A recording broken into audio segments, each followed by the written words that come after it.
The 9,852nd meeting of the Security Council is resumed.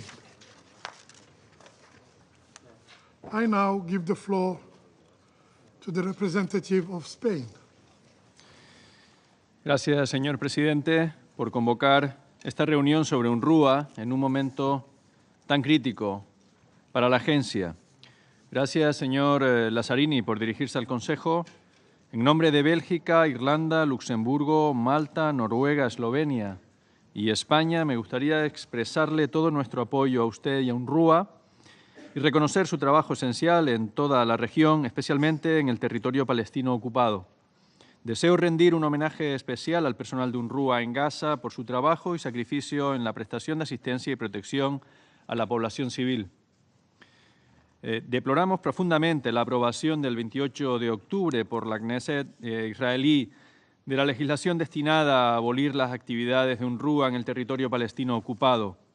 Si se aplica, la legislación tiene como objetivo suspender las operaciones de UNRWA en Cisjordania, incluyendo Jerusalén Este, y obstaculizando las operaciones vitales de UNRWA en Gaza.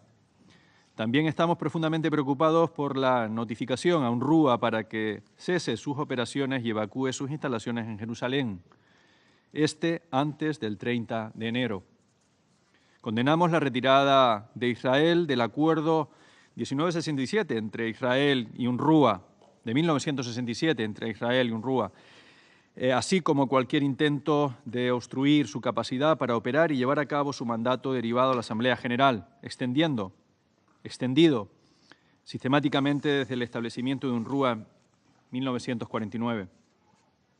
Exigimos la suspensión de la entrada en vigor de dichas leyes en cumplimiento del derecho internacional, la Carta de la ONU y las medidas provisionales exigidas por la Corte Internacional de Justicia. Instamos al gobierno israelí a cumplir con sus obligaciones internacionales y a mantener su responsabilidad de permitir y facilitar una asistencia humanitaria completa, rápida, segura y sin trabas en todo el territorio palestino ocupado y, en particular, en Gaza. Apoyamos a UNRWA como parte de nuestro compromiso humanitario y nuestra firme defensa y respeto del derecho internacional, incluido el derecho internacional humanitario.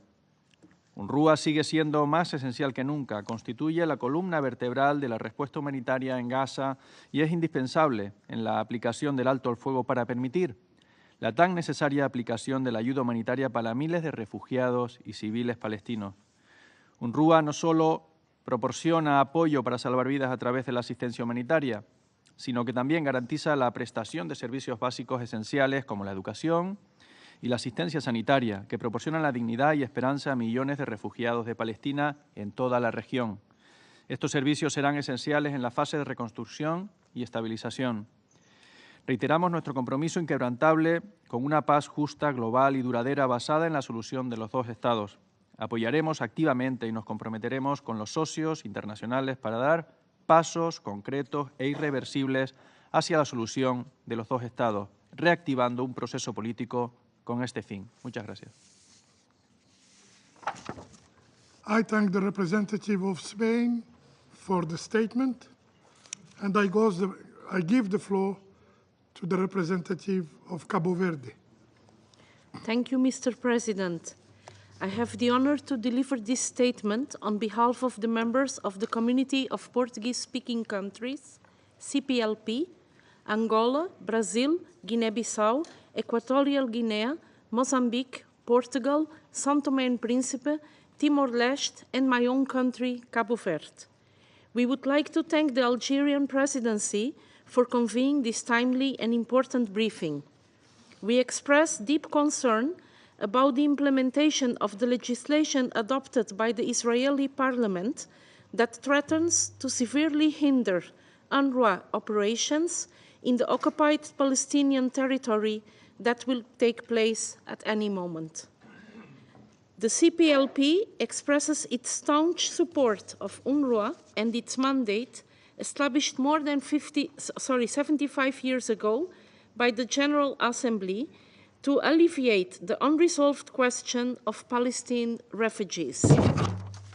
Its mandate is legal, valid, and continues to be critical to provide Palestinians with essential human services, such as health and education. We express our deep concern over the fate of millions of refugees in the occupied Palestinian territory. Those living in the Gaza Strip have virtually nothing left beyond the agency's capacity to provide humanitarian aid.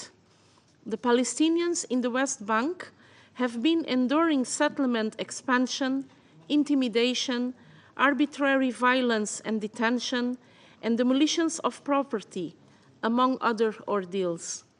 In this context, we underline the widespread consensus that UNRWA is indispensable and irreplaceable to assist the Palestinian refugees, particularly when they need it most. Banning UNRWA for operating in the OPT would entail tragic consequences and cancel the hope of hundreds of thousands of children to access education after 15 months of relentless bombing in the Gaza Strip.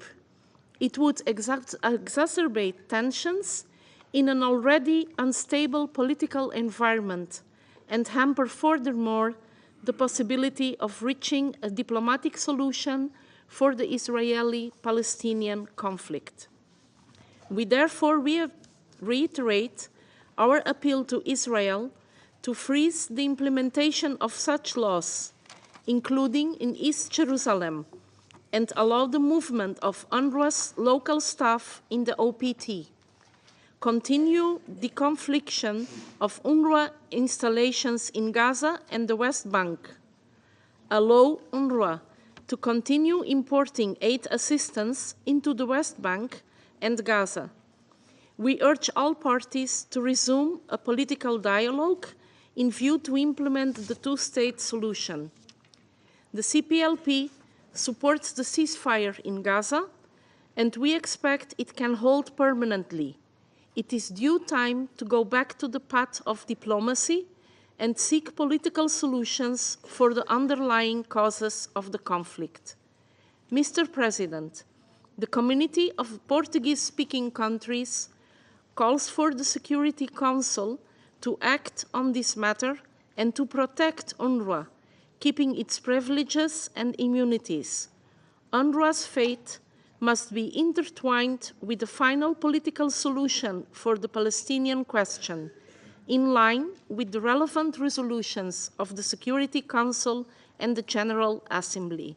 Thank you, Mr. President. I thank the representative of Cabo Verde for the statement, and I now give the floor to the representative of Iceland. Mr. President, thank you for calling this meeting on UNRWA, an issue of urgency and importance. And let me also thank Mr. Lazzarini and Mr. Egeland for their inputs this morning. The long-awaited ceasefire in Gaza is an opportunity. In the short term, to bring urgent humanitarian aid. In the longer term, to help Palestinians rebuild their lives after nearly a year and a half of a devastating war. Gaza has been left in ruins. Most homes and businesses are destroyed. Groundwater is seriously polluted. Schools have been turned into emergency shelters and hospitals flattened. Reconstruction will be a mammoth task. We, the international community, have failed the people of Gaza for over a year, especially the children of Gaza. Those who have survived are losing the second school year in a row. We must not fail them again. We welcome the rapid engagement by OCHA, as well as the swift deployment of aid with more than 5,160 trucks carrying aid in the first 8 days after the ceasefire. Some Gazan families can now finally have full rations and 3 meals a day, as opposed to 1 bag of flour for the entire month. This is great improvement, but the humanitarian situation remains precarious. The war has left 2 million people homeless, without an income and fully dependent on food assistance. Several other UN agencies, including UNICEF, UNOPS, and UNDP, are operating and laying out impressive strategies for further assistance and the rebuilding of Gaza. However, these key UN agencies and programs work hand in glove with UNRWA. UNRWA's know-how, capabilities, and experience is unmatched. So is the level of trust the agency enjoys with Palestine refugees. No other agency can navigate the field as they can, and therefore UNRWA is a vital partner for any agency which wishes to have an impact. Under these circumstances, a total halt to the operations of UNRWA, the most centrally placed humanitarian organization responding to the needs of Palestine refugees in the Middle East, will have devastating consequences. Israel must allow UNRWA to operate in the humanitarian space and secure its involvement in a transitional process.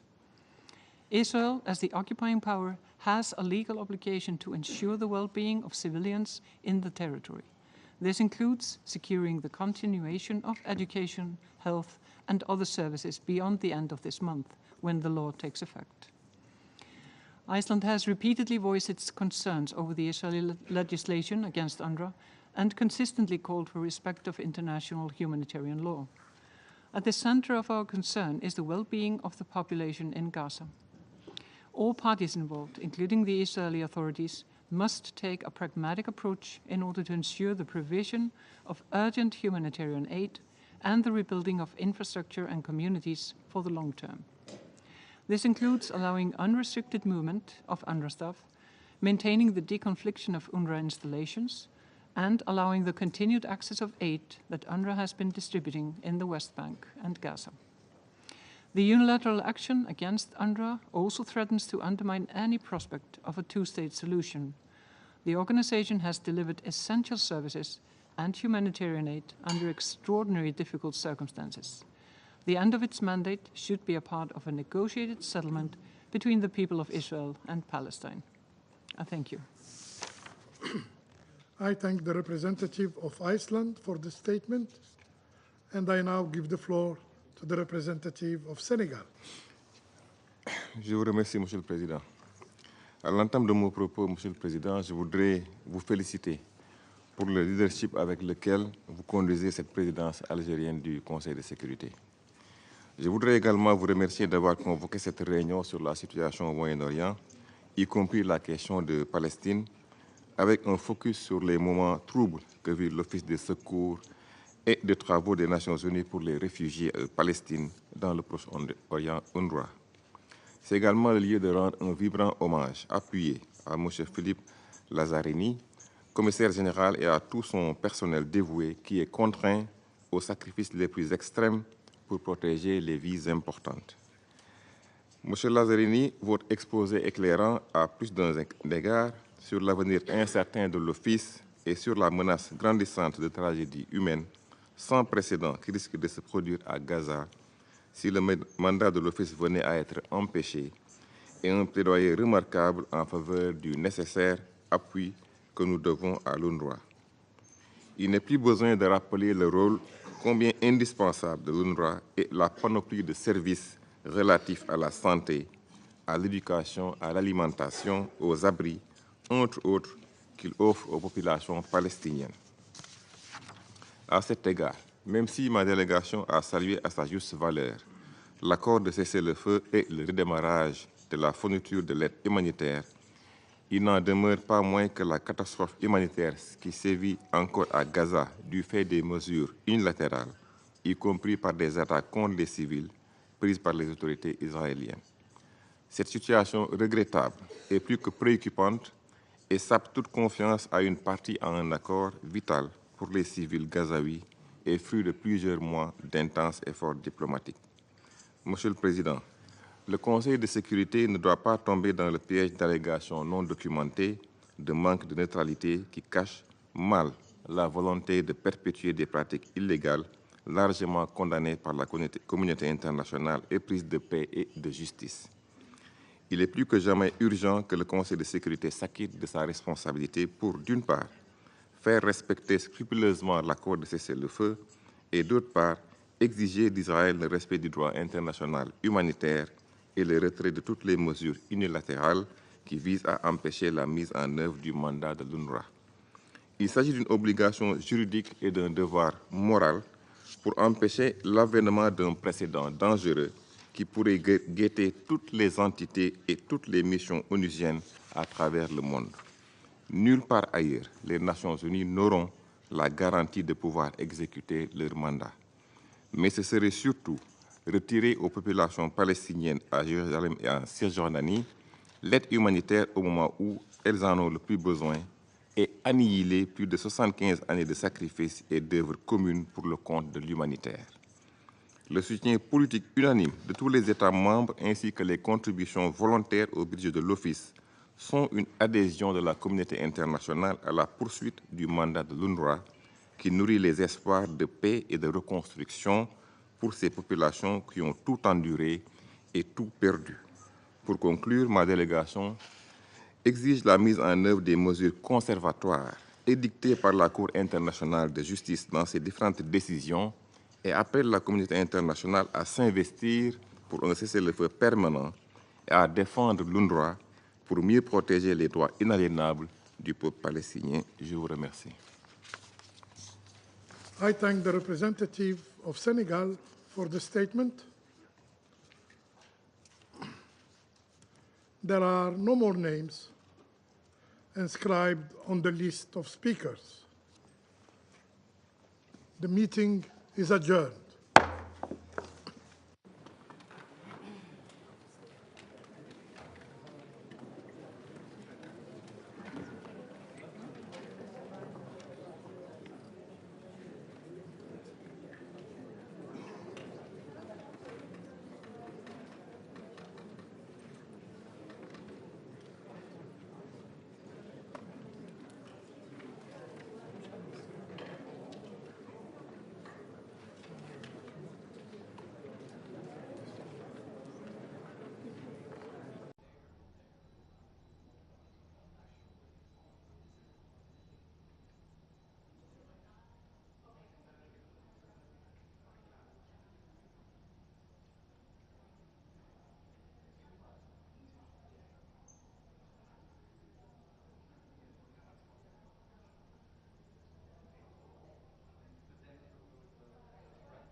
Good afternoon, ladies and gentlemen.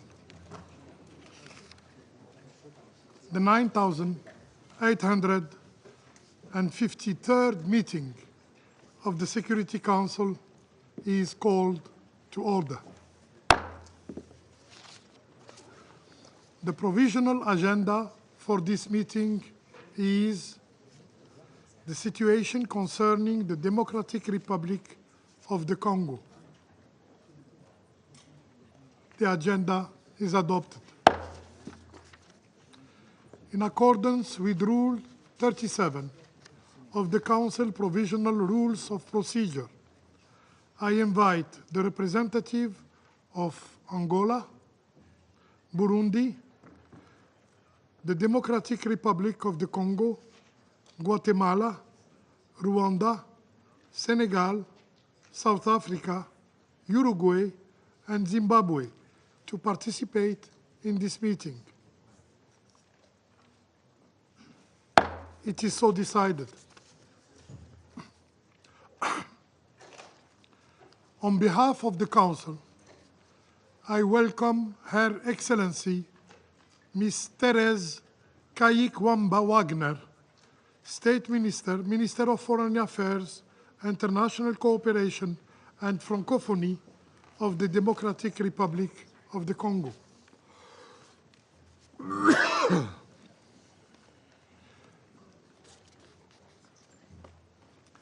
In accordance with Rule 39 of the Council's Provisional Rules of Procedure, I invite Ms. Viviane van de Peer, Deputy Special Representative for Protection and operations of the United Nations Stabilization Mission in the Democratic Republic of the Congo to participate in this meeting.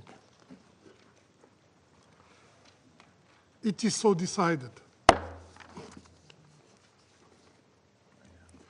The Security Council will now begin its consideration of item 2 of the agenda. I now give the floor to Ms. Viviane van de Peer. Yeah, it's on and the mic is on. Can you hear them?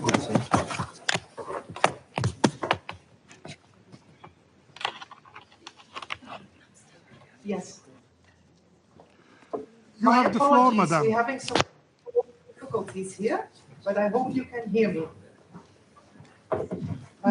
Good afternoon, Mr. President, distinguished members of the Council. Hi, MONUSCO, can you hear me? Yes, we can hear you. Can you hear us? I can hear you, yes. It's a little low, but I can hear you. Can we zoom in the camera? Zoom in the camera. Zoom in the camera.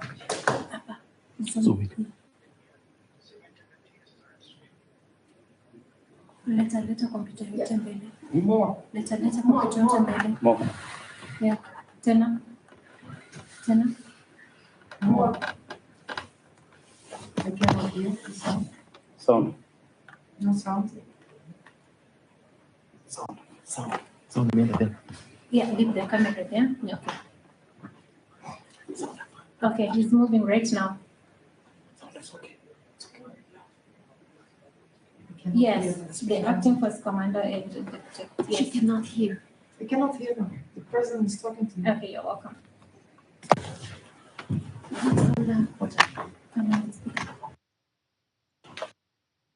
Anasema na mwenye chini mwenye kwa kamera atoke. Amesema mwenye anaonekana kwa kamera atoke. So adjust hizi tutoke sisi wote. Acha na kamera ikae tu venye ilikuwa. Amesema kamera iko sawa.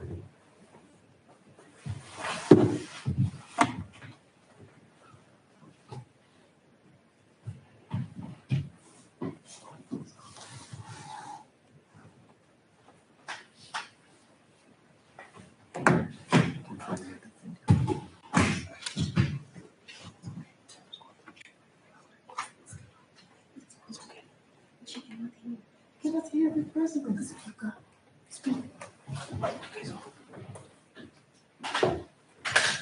Hi, MONUSCO, they're waiting for you to speak.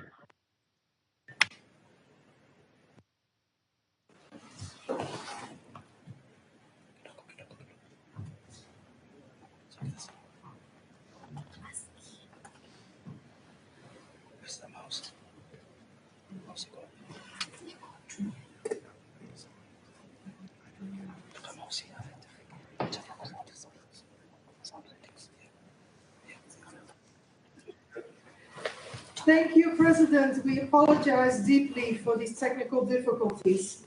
Can you hear me? You have the floor, madam. Thank you. Mr. President, distinguished members of the Council, Madam Minister of State, Minister of Foreign Affairs of the Democratic Republic of the Congo, Permanent Representative of the Republic of Rwanda, and other distinguished ambassadors and representatives. Thank you for convening an emergency meeting of the Security Council to follow up on the situation in Goma. Allow me to share with you our understanding of the current situation and the implications for MONUSCO. The escalating clashes in eastern DRC have resulted in massive displacement. More than 178,000 people fled Kalehe territory when the M23 took over Minova, with more than 34,000 of them seeking refuge in already overcrowded existing IDP sites in and around Goma.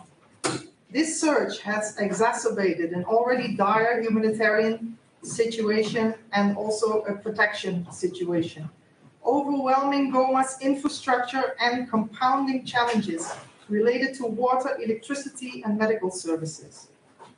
Despite the deliberations and the appeal by member states at the Emergency Security Council meeting on 26 January, The M23 RDF launched an attack on Goma using heavy direct and indirect fire within hours after the conclusion of the Security Council meeting. These attacks continue to ravage the city, killing, injuring, traumatizing, and displacing civilians and exacerbating the crisis. In accordance with its obligations under international humanitarian law, during the last few days, MONUSCO has received a large number of people seeking refuge, including officials and various elements who have surrendered their arms, which underscores once again the critical role of peacekeeping in such a volatile environment. The mission's human rights component also continues to receive requests for individual protection measures from human rights defenders and civil society organizations, and is working internally and with external partners to ensure their safety. However, MONUSCO's bases are not able to accommodate the large number of surrendering elements and civilians seeking refuge. Moreover, our bases are not safe themselves. 2 mortars fell in MONUSCO bases and compounds in the last 3 days, as well as countless bullets. Installations of former police unit staff in Jambar camp have been destroyed and burned. MONUSCO is storing voluntarily relinquished or abandoned weapons in accordance with international standards. MONUSCO is taking concrete steps to secure these weapons surrendered by various fighting elements to avoid any possible scenario where the mission could be put under pressure to hand over those weapons to any group. Casualty evacuation efforts remain a significant challenge. During the fighting in Sake, which began 4 days ago, peacekeepers were seriously injured. We continue to do our utmost to ensure timely evacuation of injured peacekeepers and other casualties to a level 3 hospital in Goma, despite continuing challenges.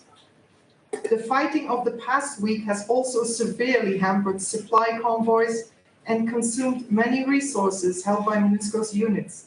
Damage to camps, including water tanks, generators, and vehicles, has further exacerbated the situation. Many troops are now running out of critical equipment, especially water, food, medical supplies, and blood. In some camps, fuel shortages have rendered generators inoperable, affecting communications equipment. In addition, a significant number of non-combatants have sought refuge in MONUSCO's camps in need of food, water, and medical care, further straining already limited supplies. The MONUSCO warehouse at the airport has been looted, further depleting supplies. The courthouse in Goma has been looted, and I can continue with this list. The proliferation of weapons in Goma poses a significant risk as combatants blend into the civilian population and abandoned military depots are looted by civilians. The mass influx of internally displaced persons without shelter, the separation of families, the proliferation of armed elements, and the escape of prisoners following a breakout from Goma prison increase the vulnerability of women and children to sexual and gender-based violence. Therefore, in line with the appeal of the Bishop of Goma, we call on all parties and the population to guarantee the protection of life and access to basic services for all and to prevent sexual violence. Armed clashes in Masisi, Rutshuru, and Nyiragongo continue to result in civilian casualties and displacements, further escalating the humanitarian crisis. Electricity and water supplies remain disrupted in Goma, and medical facilities are completely overwhelmed. Due to the intensity of the ongoing combat and the proximity of the front lines, humanitarian operations have been suspended or readjusted. Immediate action is required to alleviate the suffering of civilians and enable life-saving humanitarian efforts to proceed. Moreover, ethnically motivated attacks in a region with a very sensitive history need to be taken seriously. In the past 4 days, the Human Rights Office has documented at least 1 case of ethnically motivated lynching in an IDP site in Goma, as well as physical and verbal violence against journalists in Goma, all due to their perceived ethnic identity. In light of the ongoing crisis, we urgently require the end of jamming and spoofing, as well as the establishment of humanitarian corridors between Goma, Minova, and Bukavu.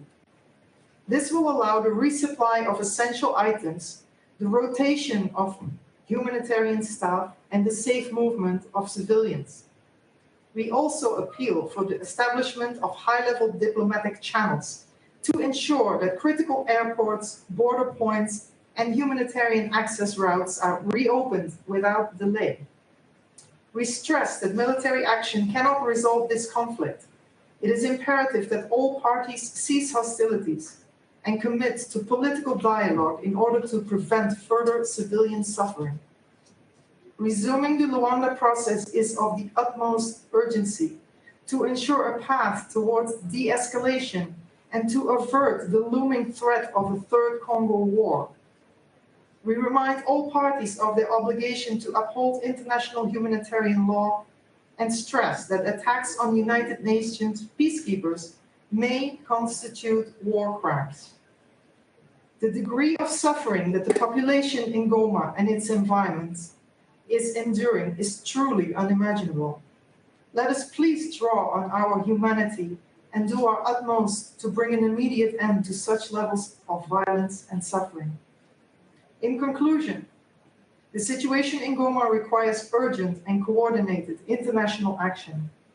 Despite the significant challenges, MONUSCO continues to play a vital role in this crisis in the Eastern DRC and has proven to be a beacon for myriad vulnerable groups seeking protection. However, the mission is challenged in ensuring the safety of its staff and premises, which has been severely impacted by the heavy direct and indirect fire used in these last few days, and to address the logistical, human rights, and humanitarian challenges we are all facing to ensure the mission's continued effectiveness. We call on all parties to prioritize the protection of civilians, open humanitarian corridors, and work towards a sustainable and peaceful resolution of the conflict. I thank you very much. I thank Ms. Viviane van de Peer for the statement.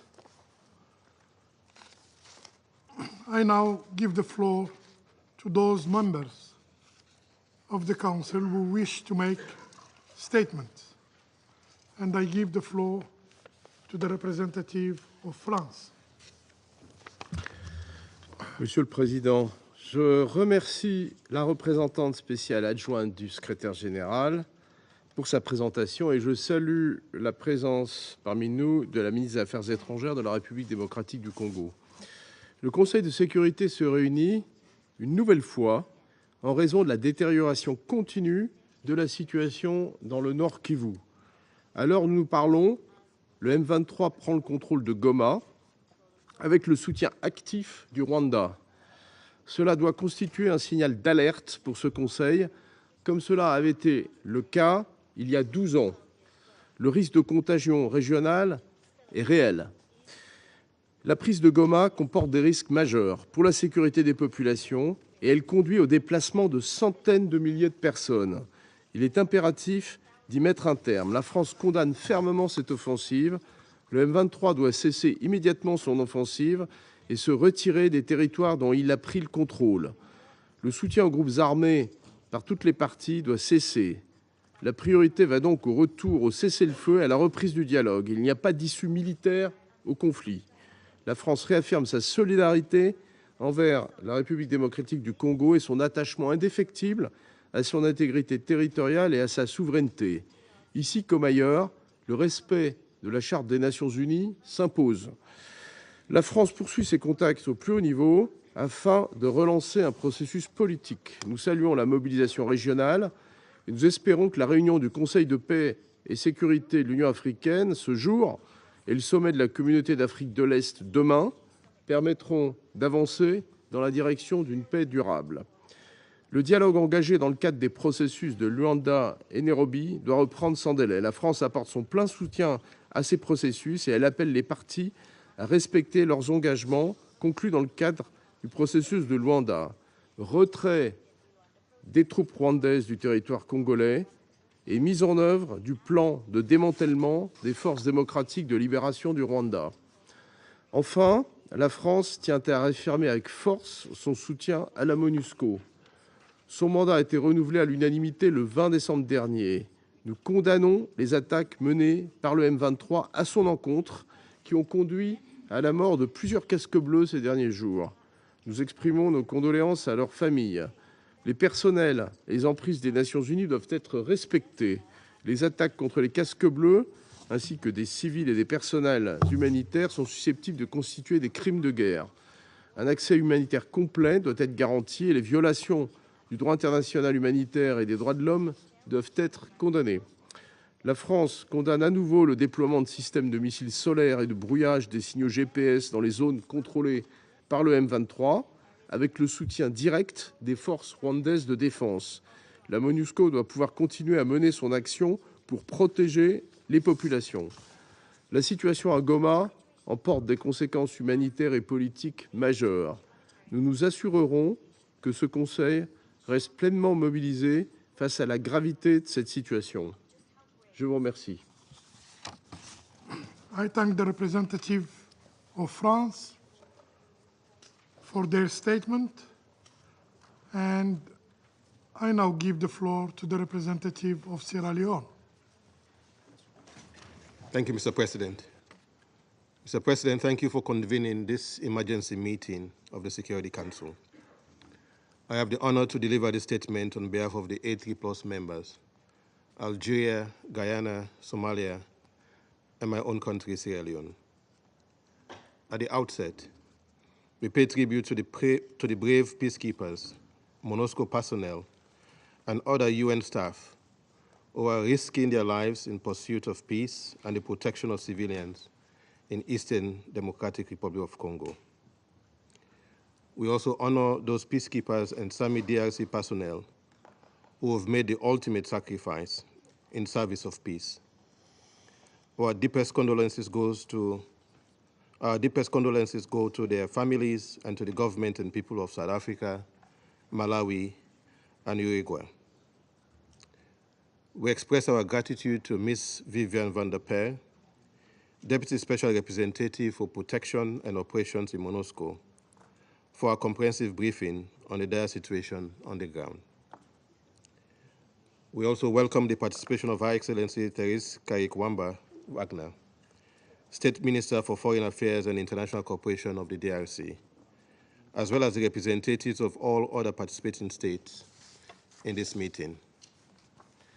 Mr. President, we commend the swift convening of this emergency meeting. In less than 72 hours, the Security Council has convened for a second time to address the rapidly evolving situation in Eastern DRC. The A3+ is deeply concerned about the volatility of the situation, the ongoing conflict, and the resulting stalemate, which present a high risk of a broader regional conflict. We have listened attentively to Ms. van der Peer's briefing, and it is clear that the people of Goma, and indeed the wider Congolese population, deserve more than a temporary cessation of the M23/AFC offensive. They need the guns to be silenced through a comprehensive political process that will not only end their suffering, but also guarantee respect for the DRC's sovereignty and territorial integrity. In this regard, we make the following point. First, we call for an immediate de-escalation of the tension and a restoration of calm in Goma. We urge the M23/AFC to cease its advances and for all parties to exercise the utmost restraint to ensure the protection of civilians. Given the unpredictable and volatile nature of the situation in Goma and surrounding areas, it is imperative that all efforts, whether from MONUSCO or other actors, focus on safeguarding the population from harm. Given Goma's critical role in facilitating access to the region, all efforts to protect civilians must also address the need for humanitarian access, as well as the safety and security of UN peacekeepers and SAMI DRC personnel. The M23/AFC must refrain from obstructing humanitarian assistance or closing humanitarian corridors. The A3+ stresses the critical need for uninterrupted aid to reach the most vulnerable and reminds all parties of their obligations under international humanitarian law to protect civilian lives and ensure the delivery of aid to those in need. Second, as we have stated before, the situation in Eastern DRC will not be resolved through military means. It requires a political solution, supported by diplomacy and regional cooperation. Since our last meeting on Sunday, we have seen significant African diplomatic efforts to support the Congolese people and encourage both the DRC and Rwanda to reach a mutually acceptable resolution. We recognize the leadership of President William Ruto of Kenya, who has called for an East African Community meeting that will take place in the coming hours. Earlier today, the African Union Peace and Security Council convened an emergency ministerial meeting in Addis Ababa. These regional efforts are commendable, but what is needed now is the commitment of both Rwanda and the DRC to engage in direct negotiations under the Luanda process in good faith with the support of all these initiatives to bring a prompt resolution to the situation in Goma. We strongly call on both Rwanda and DRC to fully engage under the Luanda process, which is being led by the African Union's designated mediator, His Excellency João Lourenço, President of Angola, to resolve the outstanding issues between them. We are aware that the longer this deadlock persists, the greater the risk of further escalation, which will become increasingly difficult to contain. If the political leadership of Rwanda and the DRC can engage in direct talks, there is hope for delivering much-needed relief to the Congolese people. Third, to achieve a lasting solution that fully respects the sovereignty and territorial integrity of the DRC, while also addressing Rwanda's security concerns, it is critical for both countries to fully implement their commitment under the Luanda process. The A3+ remain convinced that the Luanda process offers the best pathway to peace in the DRC. Through this process, a ceasefire agreement was reached, though regrettably breached, along with an agreement on a harmonized plan, reinforced ad hoc verification mechanism, and a comprehensive concept of operations. The A3+ calls on all parties to honor their commitment under the Luanda process. Given the unfortunate development on the ground, and in pursuit of peace and stability in the DRC and the wider region, the A3+ urges the government of Rwanda to withdraw its troops from DRC territories without preconditions and without delay, and to cease its reported support to the M23 AFC. Similarly, we urge the government of the DRC to sever its ties with FDLR and to implement its commitment to neutralize this group. We also regret that President Lourenço of Angola had no choice but to evacuate members of the reinforced ad hoc verification mechanism due to the untenable security situation in Eastern DRC. While the ceasefire agreement has been violated, the mechanism remains incomplete and has not been fully operationalized. Fourth, the natural wealth of the DRC must translate into prosperity for its people. All actors, both local and external, who continue to illegally exploit the country's resources and fuel the conflict must be held accountable. Mr. President, the A3+ expresses deep concern and regret over the reported attacks on embassies in Kinshasa amidst protests relating to the M23 AFC rebel group's offensive in Eastern DRC. These acts against diplomatic missions and their personnel violate international law. As we acknowledge the legitimate concerns of the Congolese people regarding the security situation in Eastern DRC and the activities of the M23 rebel group, we call for the protection of diplomatic missions and strongly urge all parties to refrain from violence, respect diplomatic norms, and exercise restraint. Peaceful and constructive engagement remains the most effective way to address these pressing issues. In closing, we are all well aware of the critical importance of Goma to the Congolese people. Goma is the heart of the DRC. Allowing this vital city to remain under the control of a rebel group sends a disturbing message about the ability or willingness of the international community to prevent threats to international peace and security from flourishing. It is a moral imperative for all actors, including this Council, to act decisively to address the unfolding situation in Goma and to tackle the structural root causes of this conflict. I thank you. I thank the representative of Sierra Leone for their statement. I now give the floor to the representative of the United Kingdom. Thank you, President. Let me start by thanking DSOSG Van der Peer for briefing us today. And I welcome the participation of DRC Foreign Minister Wagner, alongside other representatives from the region and troop-contributing countries. President, the UK is deeply alarmed by the events that have unfolded in eastern DRC. Since we met on Sunday, M23, with support from the Rwandan Defence Forces, have closed in on Goma. M23 have declared that it is now under their control. The humanitarian impacts are dire.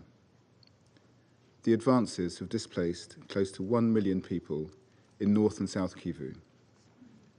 Civilian casualties are rising.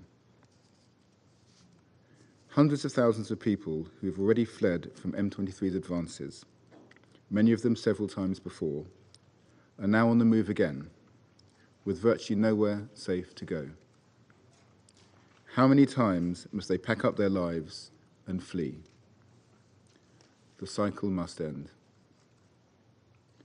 The UK is also deeply concerned by the limited ability of humanitarian actors to get help to those who need it. Key humanitarian routes, land, water and air, are closed, and hospitals are overcrowded, with staff risking their own lives to provide emergency assistance. More than 800,000 people in the area who were prioritised for support may no longer receive vital food and nutritional assistance.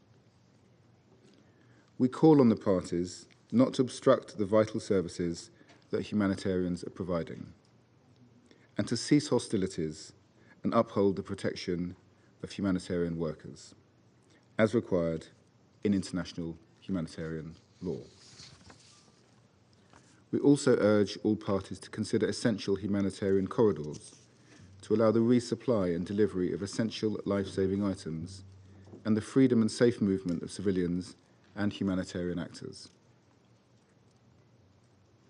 President, the UK is also deeply concerned by the continued endangering of peacekeepers' lives. On Sunday, I expressed my condolences to the families of the 13 who'd already been killed. Since then, 4 more peacekeepers have tragically been killed. We urge an immediate end to this violence. We commend the leadership of MONUSCO, your courage under fire, and we thank you for the vital work of the mission. Finally, President, the UK's Foreign Secretary and Minister for Africa have spoken with Rwanda at the highest levels, as well as with wider partners in the region. And we have made clear that there can be no military solution. We urge all parties to cease hostilities and return to diplomatic talks immediately without preconditions. We remain committed to ensuring this Council takes the necessary action to support an end to this conflict. Thank you. I thank the representative of the United Kingdom for the statement, and I now give the floor to the representative of the Russian Federation. Господин председатель, благодарим заместителя спецпредставителя генерального секретаря Вивиан Ван де Пер за брифинг. Приветствуем участие в заседании министра иностранных дел Демократической Республики Конго Терезы Вагнер, представителей остальных стран, запросившихся по правилу 37. Уважаемые коллеги, 2 дня назад мы встречались в этом зале и обсуждали тревожное развитие ситуации на востоке этой страны. Последние 48 часов она стремительно деградировала, особенно в связи с захватом Гомы, где находится свыше 1 миллиона гражданских лиц. Россия решительно осуждает действия группировки М-23. Мы призываем к немедленной остановке боестолкновений и выводу бойцов этого незаконного вооруженного формирования из захваченных населенных пунктов, из занятых территорий. Мы также призываем внешние силы прекратить поддержку М-23 и отозвать свои воинские подразделения. Необходимо без промедления возобновить переговорный процесс в Луанде. Нельзя допускать разрастания эскалации, создающей угрозу жизни людей по обе стороны границы и чреватой скатыванием к межгосударственному конфликту регионального масштаба. Мы глубоко озабочены гуманитарными последствиями происходящего. На наших с вами глазах и без того тяжелая ситуация в Северном Киву превращается в настоящую гуманитарную катастрофу. Гома фактически отрезана от внешнего мира, что может привести к тяжелейшим последствиям для жителей города и бежавших туда внутренне перемещенных лиц. Вновь выражаем соболезнования семьям погибших граждан ДРК, миротворцев ООН и павших бойцов сообщества развития Юга Африки. Мы солидарны с правительствами ДРК и государств, потерявших своих военнослужащих. Желаем скорейшего выздоровления всем раненым. Хотел бы подчеркнуть, что Россия безоговорочно осуждает нападение на миротворцев. Это абсолютно неприемлемо. Мы твердо поддерживаем миссию ООН по стабилизации в Демократической Республике Конго, ее руководство и голубые каски. Мы также осуждаем любые нападения или проявления агрессии в отношении иностранных дипломатических представительств. Такие действия не имеют ничего общего с мирными демонстрациями. Призываем Киншасу обеспечить защиту зарубежных миссий и дипломатического персонала в соответствии с Венской конвенцией и международными обязательствами. Насилие на востоке ДРК необходимо остановить. Однако военного пути урегулирования кризиса не существует. Совершенно очевидно, что это возможно только в результате политической договоренности. Убеждены, что луандийский процесс остается той площадкой, где эта договоренность может быть достигнута. Мы внимательно выслушали представителя Анголы в ходе заседания этого совета в прошедшее воскресенье. Он прямо сказал, что единственным препятствием для подписания документа о примирении между Киншасой и Кигали остался вопрос о прекращении государственного взаимодействия с незаконными вооруженными формированиями. Прежде всего, это касается М-23. Без урегулирования статуса этой группировки в рамках межконголезского диалога попытки добиться оздоровления отношений между ДРК и Руандой не принесут устойчивого результата. В этом смысле крайне востребованы срочный перезапуск найробийского процесса или продвижение схожих региональных инициатив. Альтернативы этому нет. Господин председатель, попытки урегулировать кризис также будут бесплодными, если страны региона Великих озер не примут решительных мер для борьбы с незаконной эксплуатацией контрабандных природных ресурсов. Их львиная доля, как известно, поступает именно с охваченного нестабильностью востока ДРК. Пересмотреть свое отношение к потреблению этих ресурсов должны также внерегиональные игроки и крупные международные ТНК, в чьих интересах не прекращается поток незаконных поставок кровавых минералов.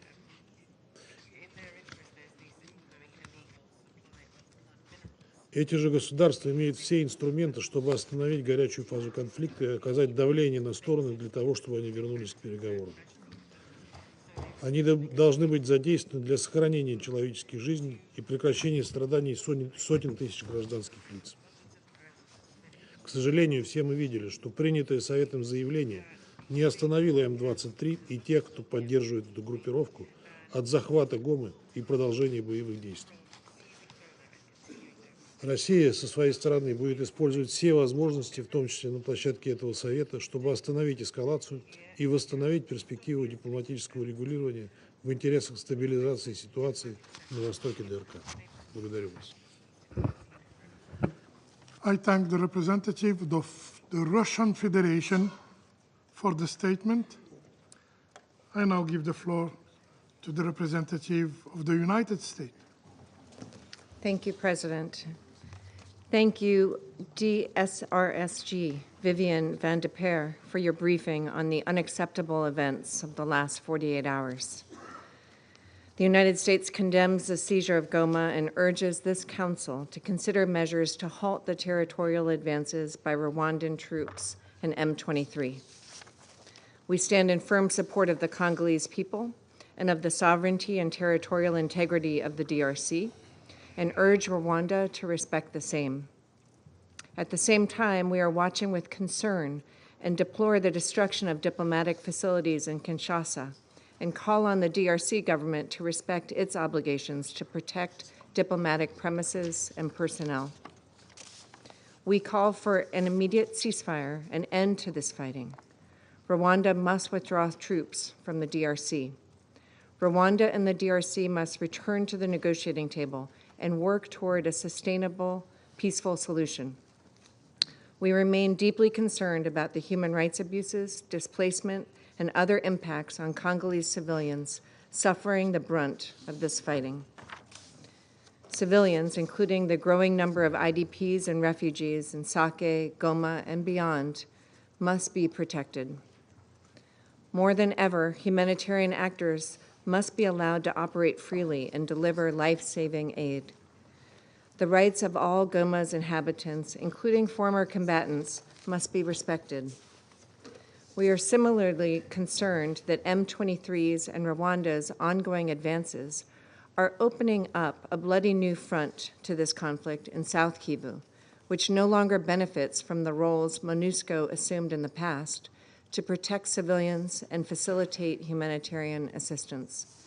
We must not allow this violence to spiral into a wider regional conflict, which would incur a horrific human toll. We mourn all the Congolese who have lost their lives in this fighting. We also extend heartfelt condolences to the countries and families of UN peacekeepers and SAMI DRC troops lost during these attacks.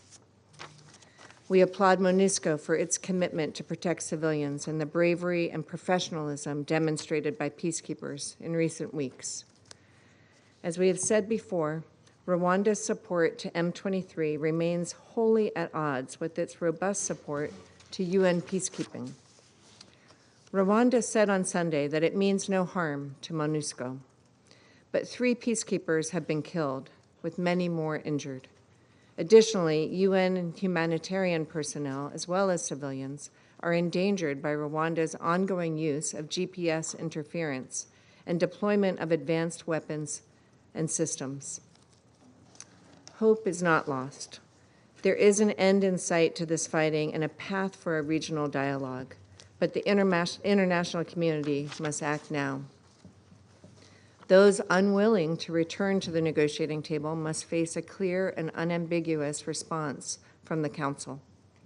We must abandon the delusion of short-term military solutions and work instead toward a durable peace powered by regional economic arrangements for the Great Lakes' vast mineral wealth to ensure stability and prosperity for local populations.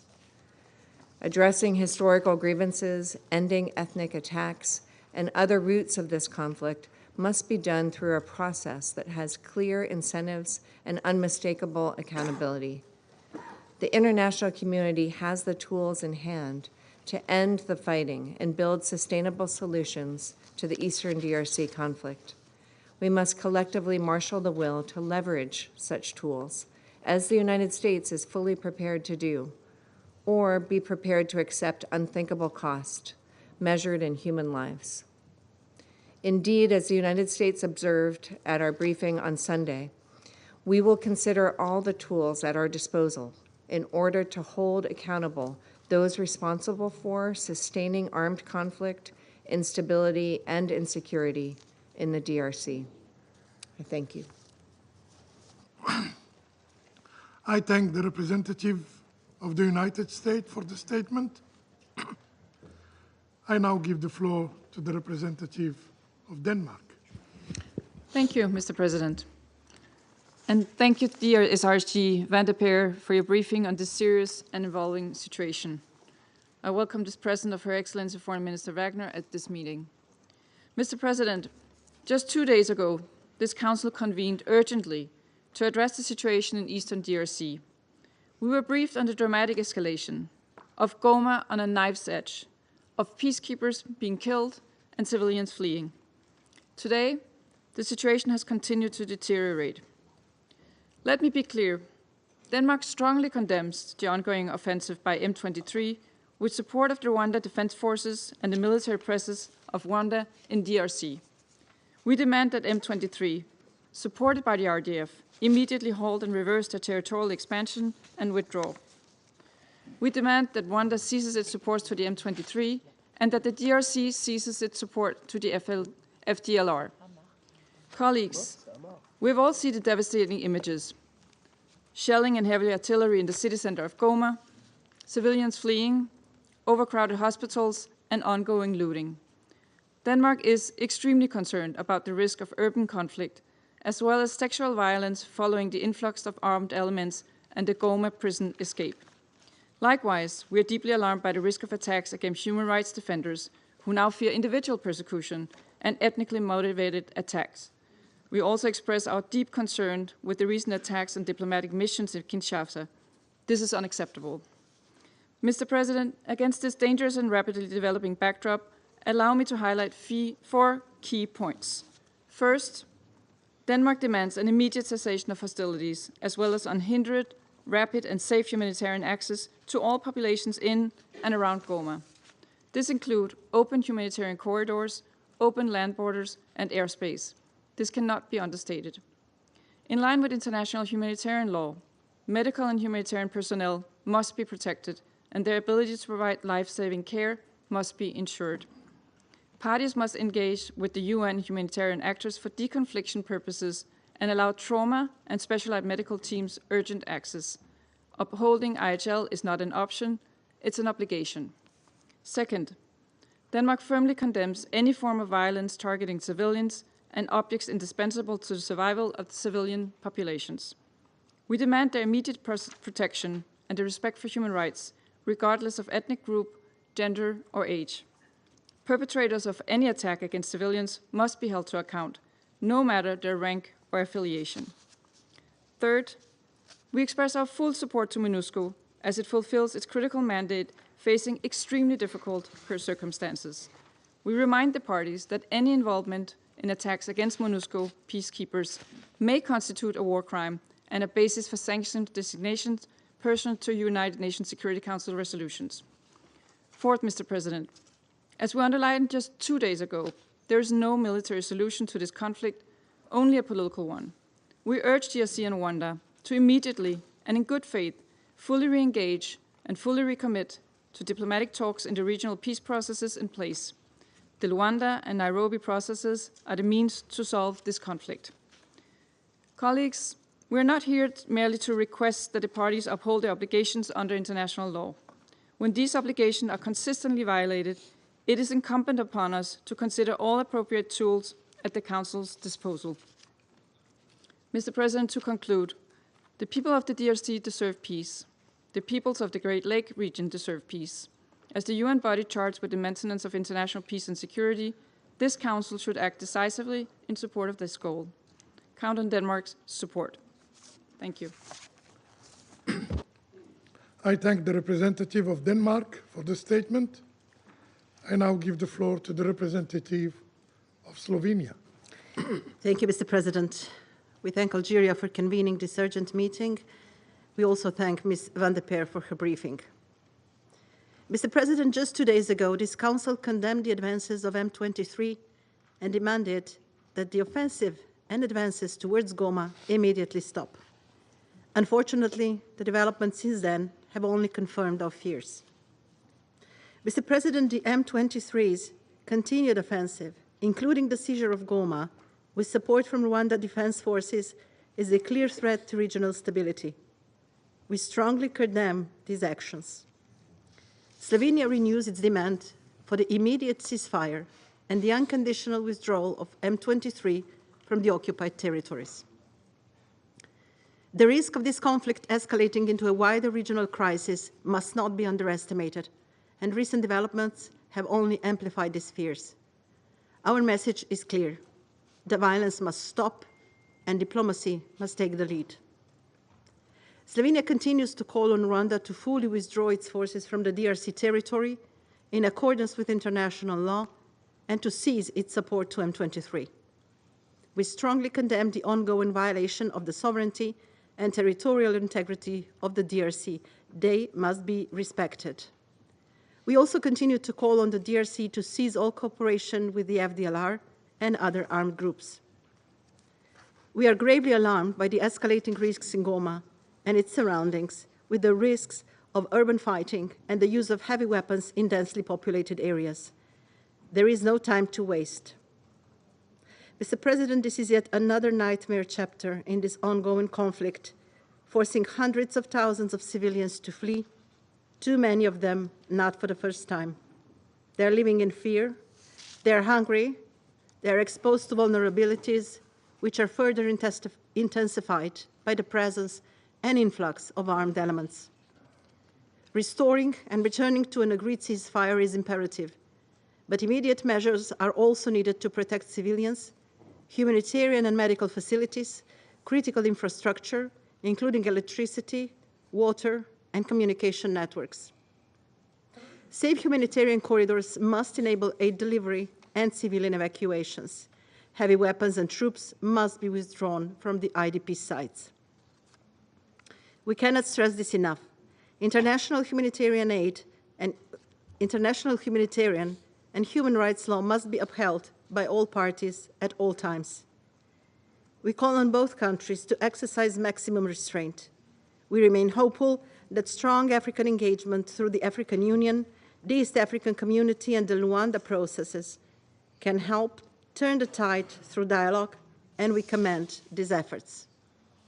Strengthened by this Council, continued engagement, and bilateral efforts, these actions highlight the value of complementing all paths to peace, and Slovenia fully supports them. We urge Rwanda and the DRC to heed calls for peace from the region and the wider international community, and especially those fleeing bullets and bombs, to de-escalate and re-engage in a diplomatic process. Mr. President, we strongly support MONUSCO and its vital mission to protect civilians and recall the need to ensure their safety and security. We unequivocally condemn all attacks and threats against MONUSCO personnel, humanitarian and medical workers who, even as we speak, continue to carry out their life-saving work under fire. In closing, Mr. President, let me express Slovenia's grave concern over the attacks on diplomatic missions in Kinshasa. Any such actions are entirely unacceptable and a clear violation of international law.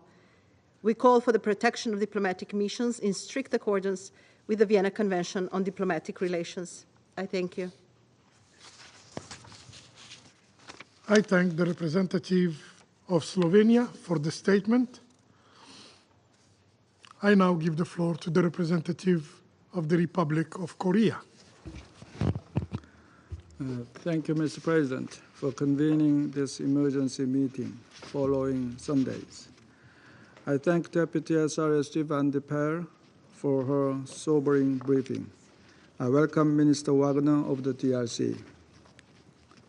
At the outset, the Republic of Korea reaffirms its steadfast support for MONUSCO and the regional and sub-regional organizations for their tireless efforts in addressing this perilous crisis.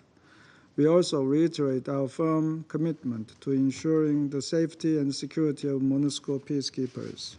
At the same time, we strongly condemn the attacks on diplomatic missions in Kinshasa and urgently call for their immediate cessation. We urge the DRC government to fulfill its obligations under international law by ensuring the protection of all diplomatic missions within its territory.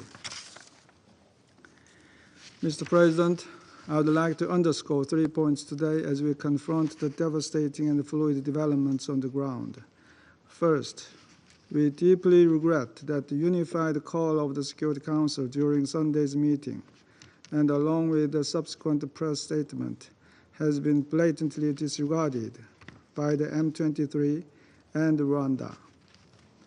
We demand that the M23 immediately halts its unjustifiable military actions in eastern DRC and withdraw from its offensive in Goma.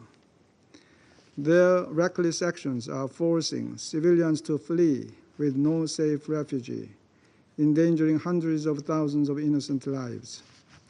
Equally critical, we urge Rwanda to refrain from further escalating the conflict.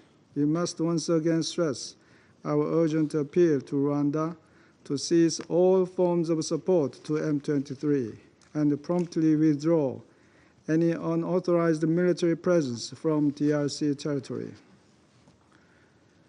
These actions undermine the foundational principles of the UN Charter, including respect for sovereignty and territorial integrity.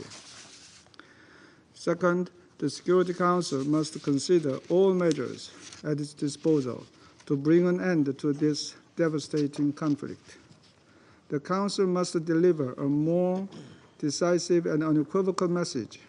In addition, concrete actions must be pursued to effectively influence the strategic calculations of the parties involved in the conflict. We must recall that it was strong diplomatic pressure that stopped the M23 back in 2012. A thorough investigation into the attacks against peacekeepers is also vital. The safety and security of UN peacekeepers is a top priority for the Security Council.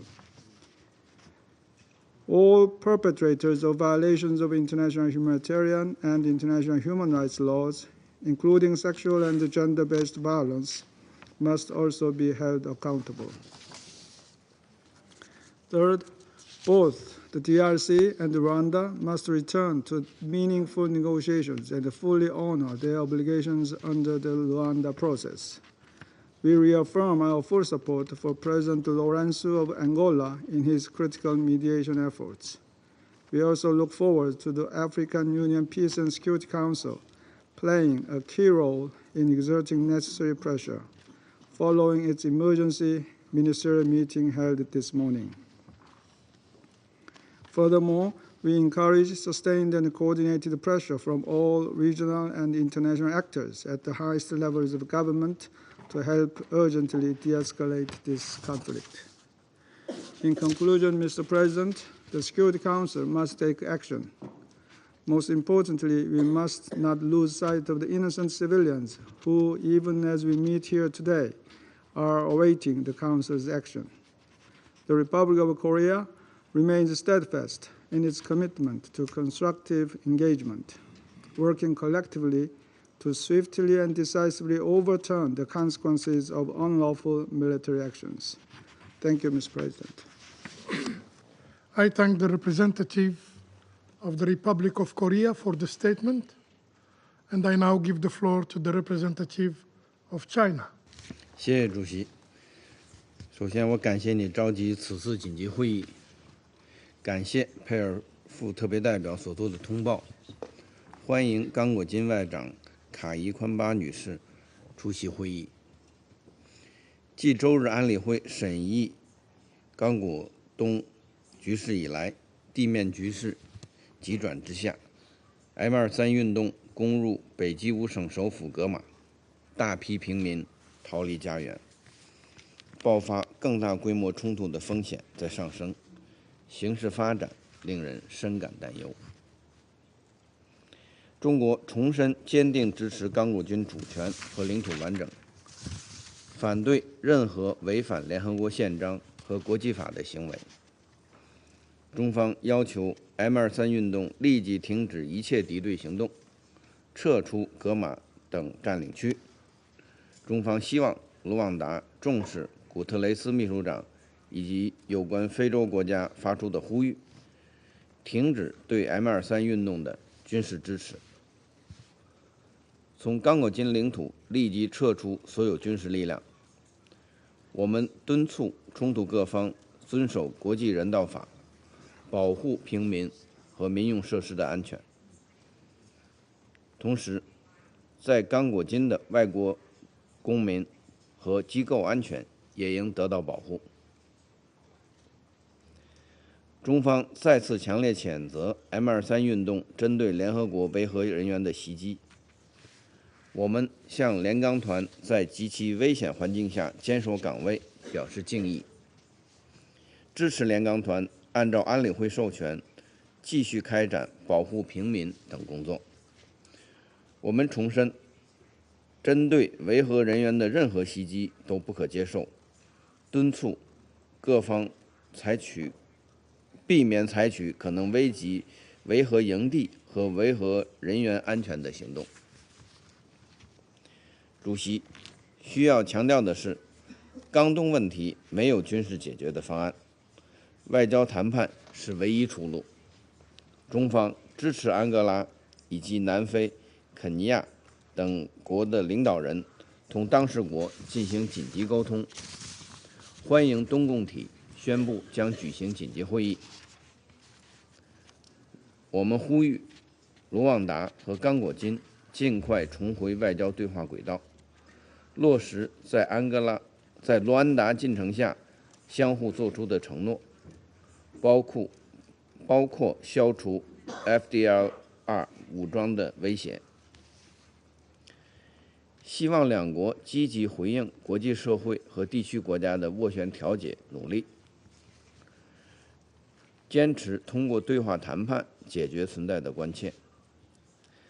当前，刚东局势正处在十分危险的重要节点，中方支持安理会保持团结，采取必要行动，为防止局势进一步恶化，推动政治解决创造有利条件。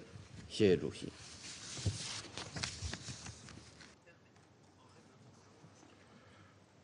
I thank the representative of China for the statement.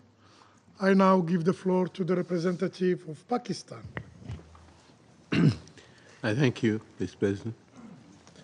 Mr. President, we thank you for convening this meeting on this urgent topic. We thank Deputy SRSG Vivian Vanderpeer for her valuable briefing. We also welcome the participation of the Foreign Minister of the DRC in this meeting, as well as the permanent representatives of Rwanda, Uruguay, Angola, Guatemala, Zimbabwe, and Burundi. Mr. President, since we met on Sunday, the M23 has largely seems to be in control of Goma. Thousands of people are currently fleeing their homes, adding to the millions already internally displaced in eastern DRC. Many UN and other peacekeeping troops are still encountering mortar and small arms fire. 3 UN peacekeepers have lost their lives and 22 have been injured. Some DRC has also taken fatalities and casualties. We once again express our deepest condolences to the families of the fallen peacekeepers and pay tribute to their bravery, and especially those who died in the line of duty. I would like to make the following points. First, we strongly condemn M23's offensive on Goma. It must immediately stop its advance and vacate all territories it has occupied. We condemn the violations of the sovereignty and territorial integrity of the DRC. All foreign forces must be withdrawn from the territory of the DRC. Second, the M23 siege of Goma has grave humanitarian consequences. The UN Secretariat and other humanitarian actors, in consultations with the DRC, should urgently develop a plan for the protection of civilians, the handling of internally displaced people, and addressing the humanitarian crisis in eastern DRC. The M23 must not impede access for immediate, safe, and unhindered humanitarian aid and humanitarian personnel to the affected areas and to the affected people, including through humanitarian corridors. Third, we strongly condemn the continued attacks on the peacekeepers. Attacks on peacekeepers constitute war crimes, and those responsible for perpetrating, supporting, and sponsoring these attacks must be held accountable. At the same time, we deplore the attacks on diplomatic facilities in Kinshasa. We ask the UN Secretariat and MONUSCO, in consultations with the DRC, to urgently present an effective plan to ensure the safety and security of MONUSCO and other peacekeepers, including through the steps that they have already taken. Fourth, we stress that there is no military solution to the conflict in eastern DRC. We call on Rwanda and the DRC to cease hostilities and to immediately revive the Luanda process of dialogue under the mediatory leadership of President Lorenzo of Angola. The understandings reached under this process, that is the neutralization of the FDLR and the withdrawal of Rwandan forces from DRC, should be maintained and implemented even as the challenge posed by the M23 is confronted and resolved. We hope that the reconciliation within DRC will be achieved, especially through the Nairobi process. We also extend our full support to the Special Envoy for the Great Lakes region in promoting dialogue to resolve the conflict in eastern DRC. Fifth, we appreciate the communiqué issued today by the African Peace and Security Council on the situation in DRC, in eastern DRC. African institutions would no doubt have to play a very important role in bringing the decades-old conflict to an end in accordance with the call for African solutions to African problems and silencing the guns. Sixth, the Security Council and the Secretary General will need to evaluate the future role of MONUSCO in the evolving circumstances in eastern DRC. In our view, the mission must be maintained and its mandate reviewed and adapted to respond to the new circumstances and operating environment.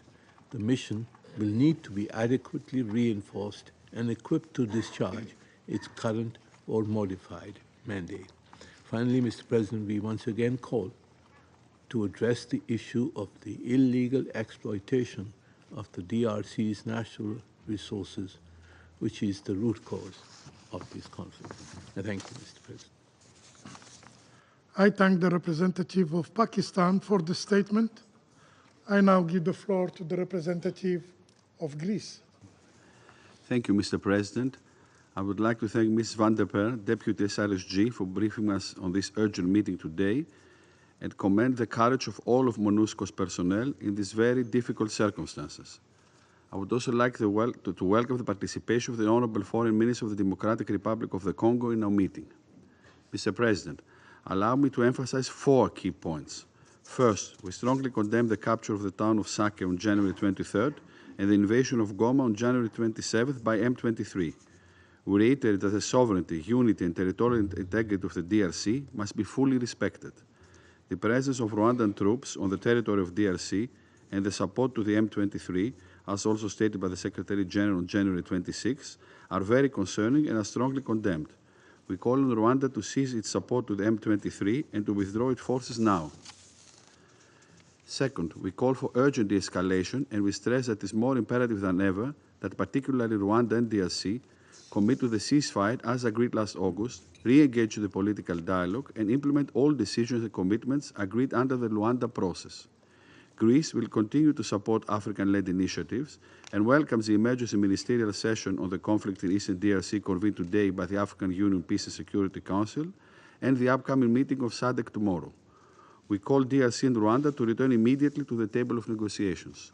Third, we are deeply concerned about the grave humanitarian security consequences of the M23 offensive in North Kivu. All parties must respect international humanitarian law and ensure unrestricted humanitarian access. We strongly condemn all forms of human rights violations, abuses, violence against civilians, sex and gender-based violence in particular.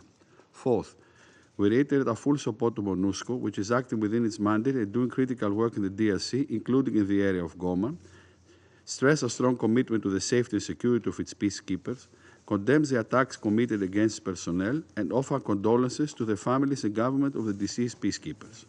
MONUSCO must be granted full access and freedom of movement to effectively fulfill its mandate and address urgent needs. The protection of civilians and humanitarian personnel must remain an absolute priority.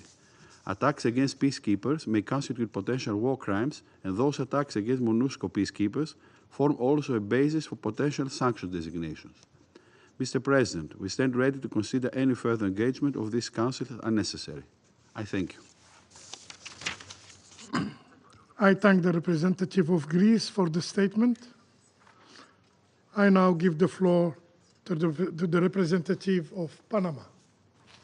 Muchas gracias, señor presidente. Damos la más cordial bienvenida a la representante especial adjunta de MONUSCO, la señora Vivian Van de Per. Le agradecemos por su presentación informativa y también a la participación de la ministra de Relaciones Exteriores, Son Excellence Thérèse Kayikwamba-Wagner, de la República Democrática del Congo. Señor presidente, distinguidos miembros del Consejo de Seguridad, Panamá expresa su profunda preocupación por la alarmante situación que se desarrolla en la República Democrática del Congo.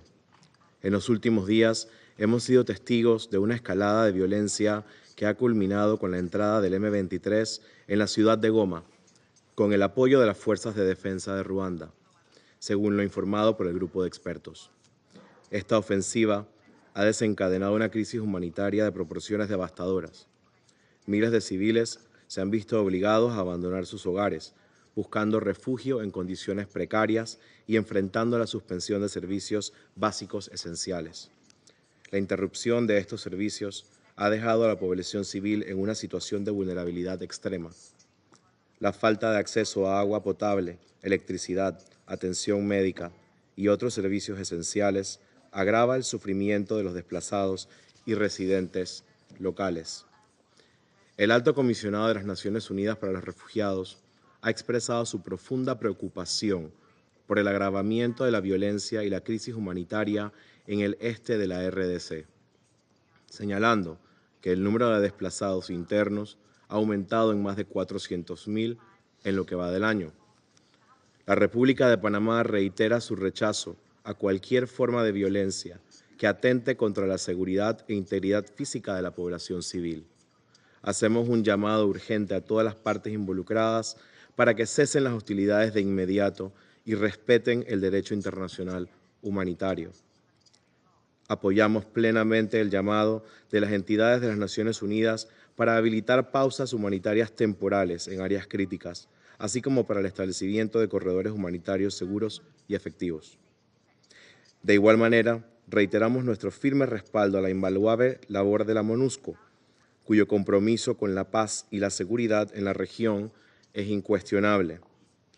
Reconocemos los complejos desafíos que enfrenta la misión en un entorno altamente inestable y apreciamos profundamente sus incansables esfuerzos para proteger a la población civil y fortalecer las instituciones del Estado de Derecho. Señor presidente, el domingo durante la sesión de emergencia, Panamá expresó su solidaridad y acompañamiento a los cascos azules y sus familias. Es inaceptable que hoy nuevamente nos veamos en la terrible situación de tener que expresar nuevamente nuestro más sentido pésame por la pérdida de la vida de 4 más que murieron en la línea de combate. Reconocemos los esfuerzos regionales que se llevan a cabo para enfrentar esta crisis. En particular, destacamos la iniciativa del presidente de Kenia, William Ruto, quien ha convocado para mañana una reunión de emergencia de la Comunidad de África del Este y el Consejo de Paz y Seguridad de la Unión Africana. Ambas iniciativas con el objetivo de garantizar la protección de los civiles y fomentar el diálogo sincero entre las partes en conflicto. Señores, estamos observando la escalada de este conflicto en tiempo real. Es el momento oportuno para que este Consejo actúe de manera contundente con el fin de garantizar el acceso irrestricto a la ayuda humanitaria y restablecer los servicios básicos en las áreas afectadas. La población congoleña debe recibir el apoyo de la comunidad internacional basado en los principios de las Cartas de las Naciones Unidas para evitar una crisis regional. Reafirmamos nuestro compromiso inquebrantable con la soberanía e integridad territorial de la República Democrática del Congo.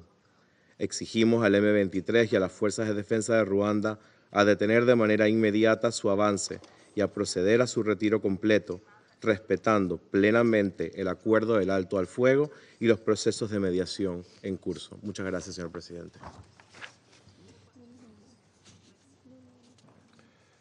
I thank the representative of Panama for the statement.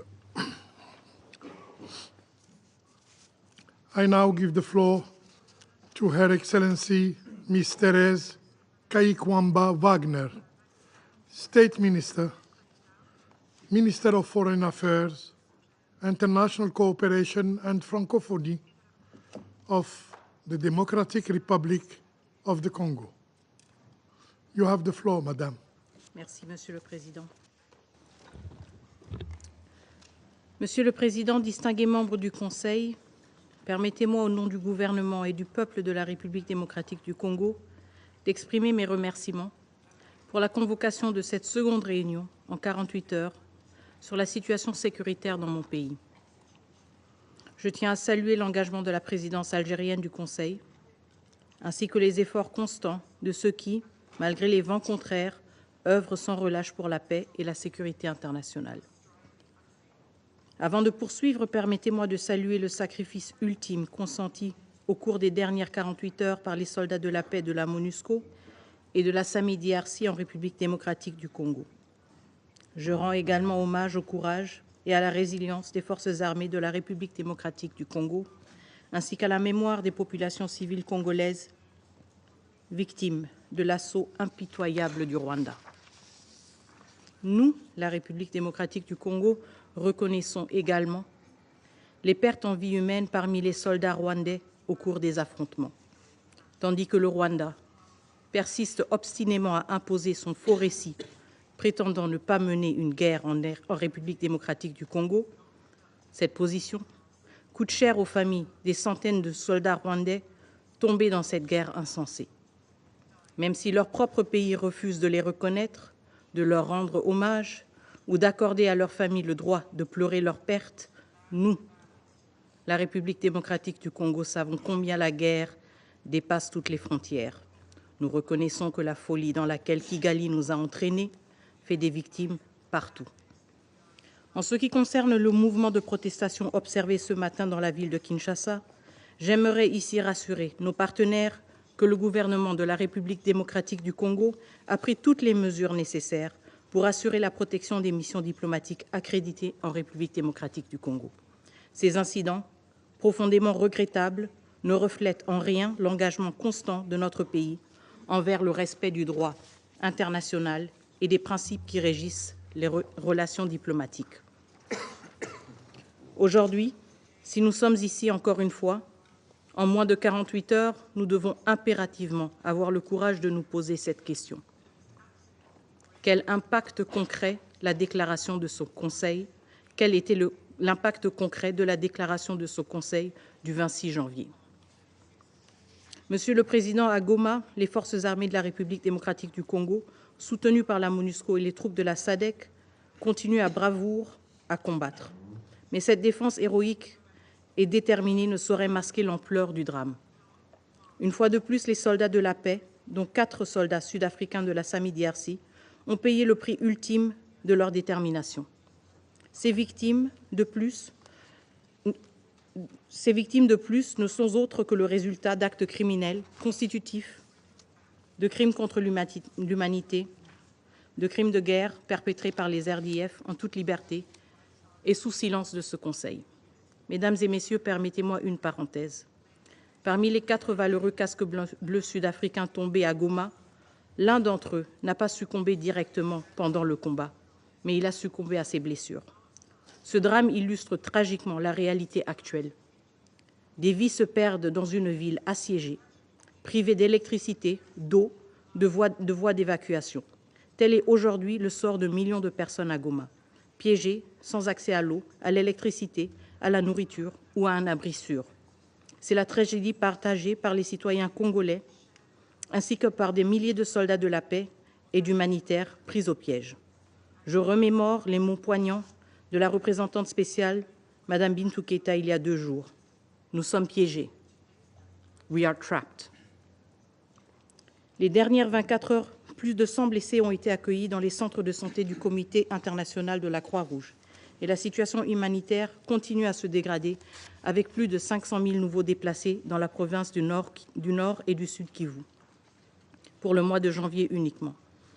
Les forces de défense rwandaises et leurs supplétifs du M23 ont franchi nos frontières, occupé nos villes et nos villages, chassé nos compatriotes de leur foyer et instauré une administration parallèle, en violation du droit international, et ce, en violation des positions claires de ce Conseil. Jusqu'à quand le Rwanda continuera-t-il d'abuser votre respect et de votre autorité? Quel instrument international doit-il encore violer pour que ce Conseil prenne enfin les mesures nécessaires contre Kigali? De la Charte des Nations Unies au droit international humanitaire, aux droits de l'homme, en passant par les processus de paix de Luanda et de Nairobi, le Rwanda a prouvé que vos déclarations ne lui importent guère. Le cessez-le-feu du 4 août 2024 n'a été pour lui qu'une chimère, et il s'est pris d'ignorer vos avertissements du 26 janvier, allant jusqu'à bombarder des hôpitaux et des maisons dans la ville de Goma. Pas plus tard que dimanche le 26 janvier, le Rwanda, pays contributeur en troupes des Nations Unies, par le truchement de son représentant, a considéré ce Conseil comme complice de sa déstabilisation, allant jusqu'à associer la MONUSCO à cette démarche invraisemblable. Si cette stratégie a porté des fruits par le passé, le temps de la manipulation et du mensonge est désormais révolu. La vie de la population civile, privée de moyens de subsistance depuis maintenant 4 jours à Goma, dépend des décisions que vous devez prendre aujourd'hui. Nous ne sommes pas venus aujourd'hui pour vous dire ce que vous ne connaissez pas, mais nous sommes venus vous demander de prendre le courage de faire ce qui est droit et ce qui est dans vos prérogatives. Les vies des civils ne peuvent pas être pendues à la machinerie politicienne qui observe sans agir. Nous exigeons des actions. Reconnaître la responsabilité du Rwanda dans les violations multiples de notre souveraineté, ainsi que dans les atrocités qu'il commet, a été insuffisant pour qu'il cesse sa poursuite du conflit. Les victimes ne sont plus seulement congolaises. Le Rwanda a frappé l'Afrique et l'Amérique latine, en tuant des militaires sud-africains, malawites et uruguayens venus protéger les civils. Il a frappé ce Conseil en tuant des casques bleus de la MONUSCO.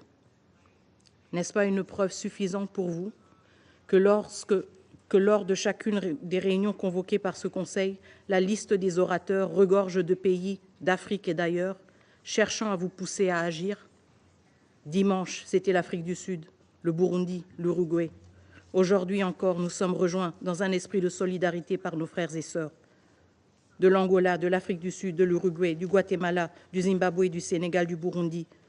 Tous ont répondu, car l'humanité est en jeu. Tous sont venus voir ce que vous allez faire. À quel seuil de catastrophe humanitaire et de violation flagrante de notre territoire devrez-vous enfin agir pour sanctionner les responsables du M23 et les officiers rwandais et leurs complices? Si ce Conseil ne sanctionne pas, l'histoire marquera ce temps comme l'époque de l'impuissance et de l'indifférence du Conseil de sécurité. Le droit de rachat de ce Conseil sur cette crise n'est nulle part ailleurs que dans les actions immédiates. Et déjà, nous voyons venir une manœuvre prévisible. Le Rwanda, qui a délibérément dirigé cette guerre sur le territoire d'un autre État souverain, le nôtre, commence à revendiquer que les combats atteignent son propre sol. Mais que pouvait-il espérer? Une guerre, Excellence, ne connaît pas de frontières. Elle est sale. Elle consume tout sur son passage, les forts comme les faibles. Les 72 dernières heures ne sont qu'un échantillon de la tragédie régionale qui menace. Une tragédie que le peuple congolais connaît depuis des décennies. Une tragédie nationale que ce Conseil peut encore arrêter et une tragédie régionale que ce Conseil peut prévenir par une action résolue et courageuse. Monsieur le Président, certains voudraient faire croire que l'inaction est une solution africaine. Nous sommes un pays africain sous attaque, mais cette attaque dépasse nos frontières. Elle est une attaque contre le multilatéralisme, contre les principes même des Nations Unies, contre chacun de nous. Laisser cette crise s'enliser sous prétexte qu'elle serait un problème africain, nécessitant une solution africaine, revient à trahir l'esprit de solidarité internationale qui fonde cette organisation et l'esprit de responsabilité, de sécurité collective qui justifie même votre présence comme membre de ce Conseil. Nous réitérons avec insistance nos 5 demandes urgentes. 1. Le retrait immédiat des troupes rwandaises et la cessation des hostilités. 2. La mise en place de sanctions ciblées contre la chaîne de commandement des RDF et les décideurs politiques rwandais. 3. L'imposition d'un embargo sur les ressources naturelles déclarées comme rwandaises, en particulier le coltan et l'or. 4. La révocation du Rwanda en tant que contributeur de troupes aux Nations Unies. On ne peut être à la fois agresseur et prétendre jouer un rôle dans la promotion de la paix. 5. La transparence totale sur les transferts d'armes au Rwanda. Ces transferts doivent être arrêtés immédiatement pour empêcher qu'ils continuent à alimenter la violence et l'instabilité. Monsieur le Président, nous sommes ici parce que c'est ici que le monde doit gérer ses défis. C'est ici, si ce Conseil échoue, la rue va s'en charger. Comme vous le savez très bien, la rue n'a pas d'ordre, ni de tempérament. Il y a 48 heures, devant ce Conseil de sécurité, nous avons une nouvelle fois attiré votre attention sur la déclaration de guerre du Rwanda contre mon pays. Une balle qui frappe dans le cœur ne saurait laisser le reste du corps indifférent. La République démocratique du Congo est en guerre et face à cette agression, l'inaction collective semble malheureusement embraser cette situation jusque dans sa capitale. Je réitère ainsi, encore une fois, que le gouvernement de la République démocratique du Congo condamne avec fermeté toute attaque contre les missions diplomatiques accréditées en République démocratique du Congo. Cependant, l'indifférence n'est plus une option. Ce Conseil ne devrait se permettre de rester passif, car chaque jour sans réponse concrète fait grandir le prix du silence. Le moment est venu pour ce Conseil de démontrer son courage et son engagement. L'histoire retiendra vos choix. Que cette Assemblée soit le rempart de la justice et de la dignité humaine. Je vous remercie. I thank Her Excellency Ms. Kaikwamba Wagner for her statement. I now give the floor to the representative of Rwanda. Mr. President, thank you for giving me the floor. I would like to once again commend Algeria's able leadership of the Council for the month of January. I'm grateful for your invitation to participate in this important meeting and thank all the member states that spoke before me. I'd like to recognize Ms. Vivian Van der Perry, Deputy SRSG. I also recognize Honorable Teresa Kaikwamba Wagner, DRC Minister for Foreign Affairs. I also would like to recognize the participation of the representatives of Angola, Uruguay, Zimbabwe, Burundi, South Africa, Guatemala, and Senegal. Less than 2 days ago, this council gathered to discuss the ongoing situation in the eastern DRC. Since then, it has rapidly evolved. On 26 January, the M23/AFC rebel group is reported to have taken over the city of Goma. This triggered retreating forces from DRC coalition to attack and shell the Rwandan territory. Rwanda condemns in the strongest terms these attacks on the town of Rubavu in the northern province, which killed 5 people, innocent Rwandan civilians, and left another 35 injured. This indiscriminate shelling is unacceptable war crime, and further proof of the necessity of maintaining Rwanda's defensive posture put in place precisely to prevent this kind of threat. I would like to recall that these attacks are not the first, but the latest of a long list of provocative actions by the government of the DRC. I'd like to also recall that Rwanda has always shown restraint and sought to engage the DRC in dealing with the root causes of insecurity in the region and along our common border. Rwanda will always stand for peace, as we have the most to lose in the continuation of this conflict. I have always emphasized that Rwanda knows the dividend of peace. We suffered insecurity. Our nation was almost a failed state. So we have worked hard to build peace and to work for peace in the region. So we are strongly committed to peace, peaceful coexistence, and a peaceful region. The coalition of anti-Rwanda forces on our border poses an existential threat to our country, which is not the case for the government of Kinshasa, which feels insulated from whatever happens 2,000 kilometers away. The border of Rwanda is 2,000 kilometers away from Kinshasa. A shell from across in DRC that falls on Rwandan territory falls on a very densely populated villages, and lives are lost. Even one bullet takes a life. Those in Kinshasa will not stay awake when such insecurity happens. So we are very serious when we talk of an existential security threat to Rwanda. Mr. President, the action of this coalition are equally devastating for Congolese. Rwanda is providing humanitarian relief to incoming refugees together with the help of international partners on the ground. A temporary refugee camp has been set up in Rubavu to provide further assistance and shelter to those who are displaced. In addition, many countries have requested our assistance in facilitating the evacuation of their nationals, including European countries of origin of the mercenaries who have been deployed in eastern DRC. Rwanda also facilitated the transit of MONUSCO and other United Nations personnel through Kigali. Additionally, the hundreds of militia members and FARDC forces we have received have been disarmed and treated with respect and dignity in accordance with international law, and those who are sick are being treated. I would like here also to express Rwanda's condolences to MONUSCO forces that died in this process. On the contrary, we have been dismayed by the reports of attacks and looting of diplomatic missions in Kinshasa, including the Rwandan embassy and several other embassies of members of this council. These thuggish acts, most of which are committed in the passive presence of DRC security forces, are in total violation of international law, especially the 1961 Vienna Convention. Rwanda therefore calls on the DRC to take its diplomatic obligations seriously and hold perpetrators accountable. I'd like to emphasize that those who followed the media, the Rwandan embassy in Kinshasa was among those that was totally burnt down.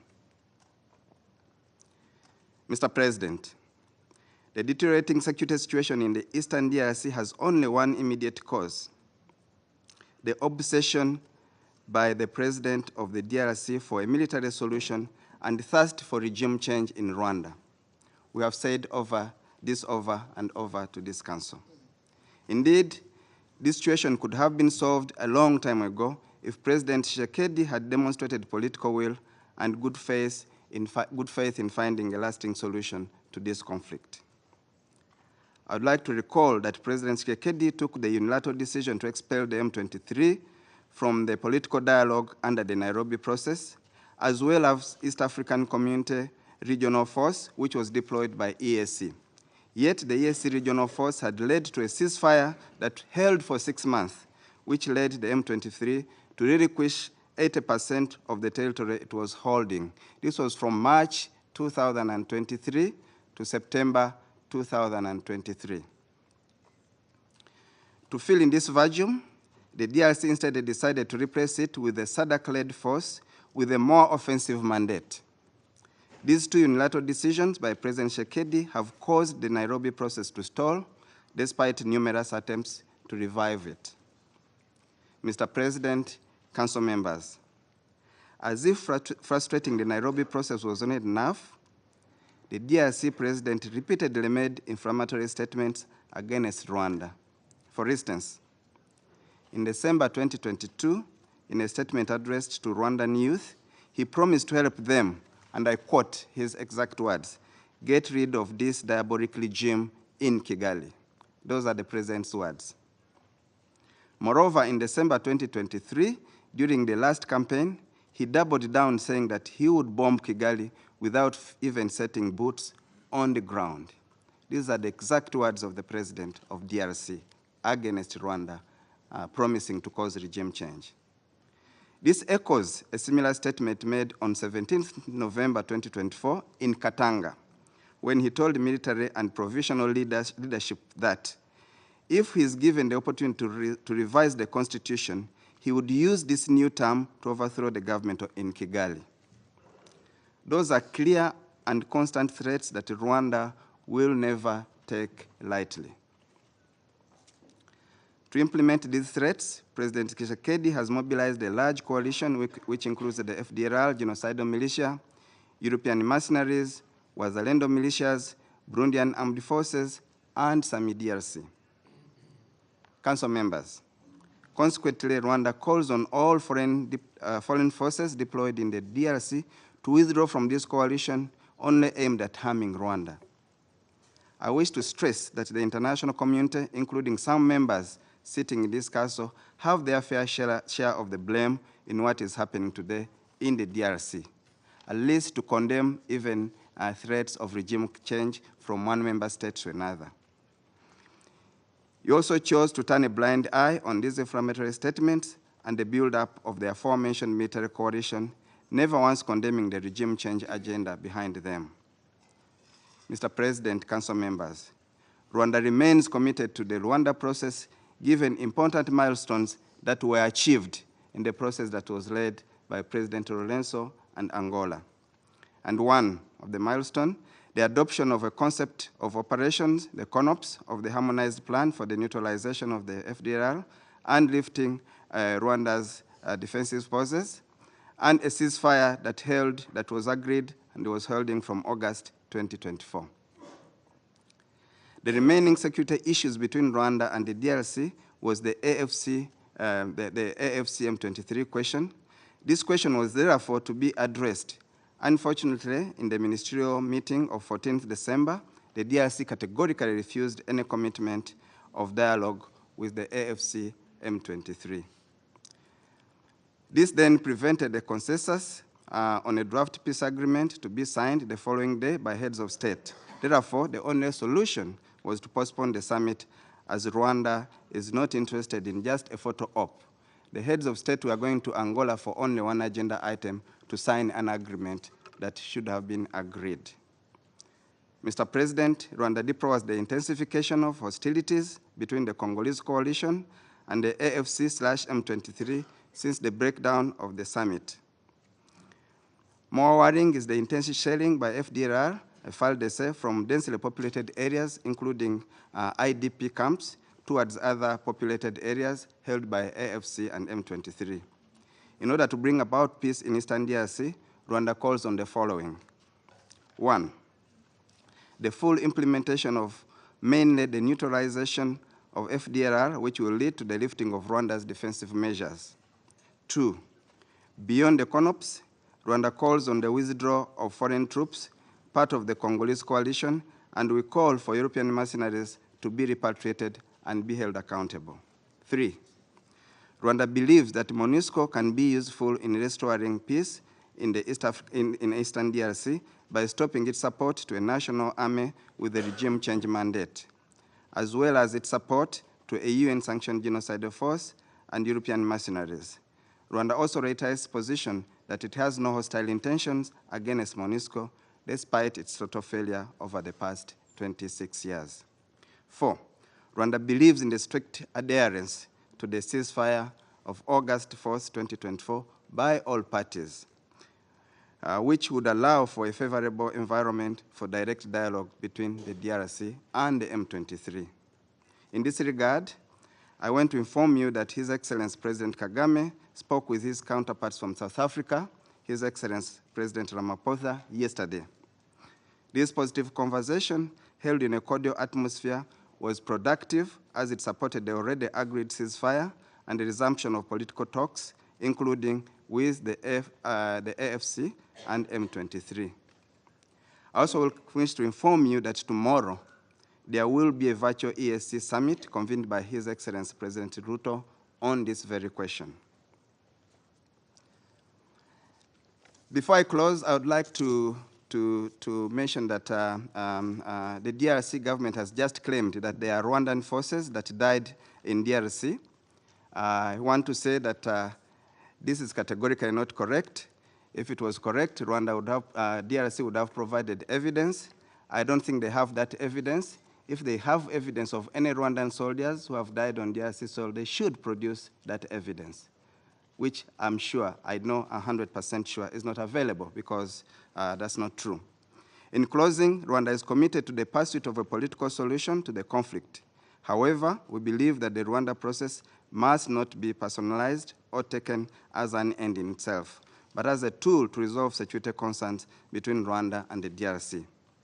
Both the Rwanda and Nairobi process urgently require new impetus in order to achieve sustainable peace and stability for all the countries in our region. We hope that the recent engagements will work towards that goal. I thank you, Council members. I thank the representative of Rwanda for the statement. I now give the floor to the representative of Angola. His Excellency Ambassador Amar Benjama, President of the United Nations Security Council for the month of January, distinguished members of the Security Council, we welcome the presence of Her Excellency Teresa Kayakwamba Wagner, State Minister, Minister of Foreign Affairs, International Cooperation and Francophonie of the Democratic Republic of Congo, DRC, and Ambassador Ernesto Remusillo, Permanent Representative of the Republic of Rwanda to the United Nations. We thank Mrs. Viviane Van Perre, Deputy Special Representative of the Secretary General for Protection and Operations, for her briefing on the latest developments on the ground and for her bravery in keeping high the UN flag under these difficult circumstances. We deplore today's attacks against diplomatic missions in Kinshasa and call on DRC authorities to ensure their protection under the 1961 Vienna Convention on the Diplomatic Relations. Mr. President, we are at a very critical juncture in the pursuit of lasting peace in the DRC and the normalization of diplomatic relations between the DRC and Rwanda. The M23 has made a significant military advance in North Kivu province, worsening the already fragile security and humanitarian situation in the eastern DRC. It resulted in the capture of the provincial capital, Goma, despite calls by the United Nations Security Council, the African Union, and the other actors in the international community to halt this military advance. This is a make-or-break moment that requires wisdom and pragmatism from the concerned parties and all relevant stakeholders, including the United Nations, the African Union, and sub-regional organizations. Although His Excellency João Manuel Gonçalves Lourenço, President of the Republic of Angola, African Union champion for peace and reconciliation, facilitator of the normalization of diplomatic relations between DRC and Rwanda, is making every effort to advance the Rwanda process, the security and humanitarian situation in the eastern DRC has suffered a substantial deterioration in the last few weeks. On 24th January 2025, the Angolan head of state expressed deep concern over the serious deterioration of the peace and security situation in the eastern DRC.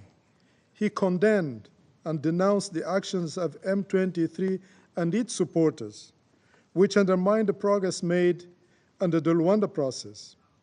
He reaffirmed that there is no military solution to the conflict and urged the parties to return immediately to the negotiating table.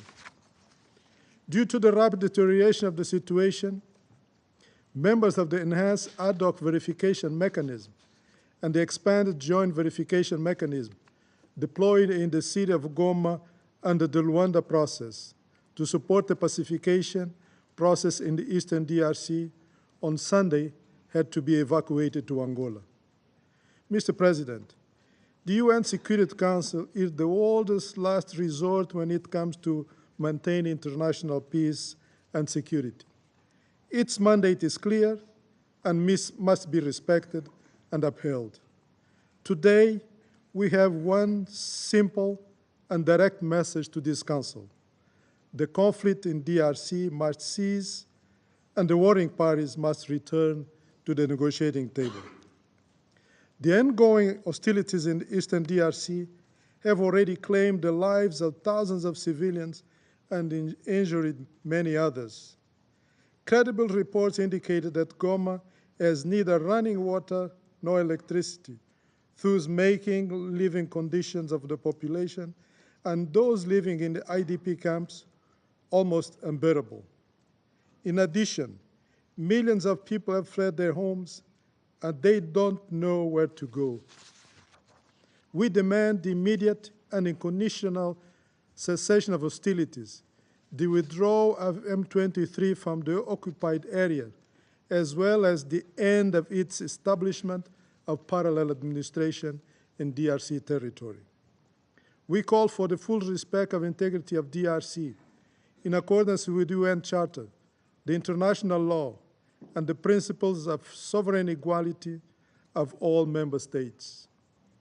We call on all parties in conflict to fully respect international humanitarian and human rights law, the protection of civilians, IDP camps and medical sites, and the protection of peacekeepers, while noting that attacks on civilians and peacekeepers constitute war crimes. Direct attacks to MONUSCO and some DRC personnel are unacceptable, and those responsible must be held accountable.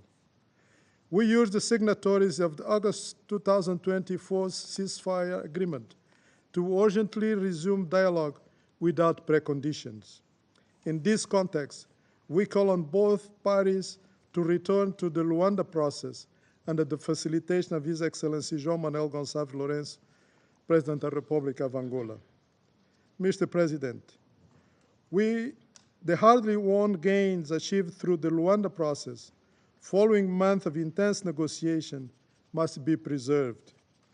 In his capacity as the African Union Champion for Peace and Reconciliation, mandated to facilitate the mediation between Rwanda and DRC, His Excellency João Manuel Gonçalves Lourenço undertook several initiatives to resolve the difference between the two countries and made substantial progress, including the signing of the DRC-Rwanda ceasefire agreement on the 30th July 2024, which entered into force on 4th August 2024.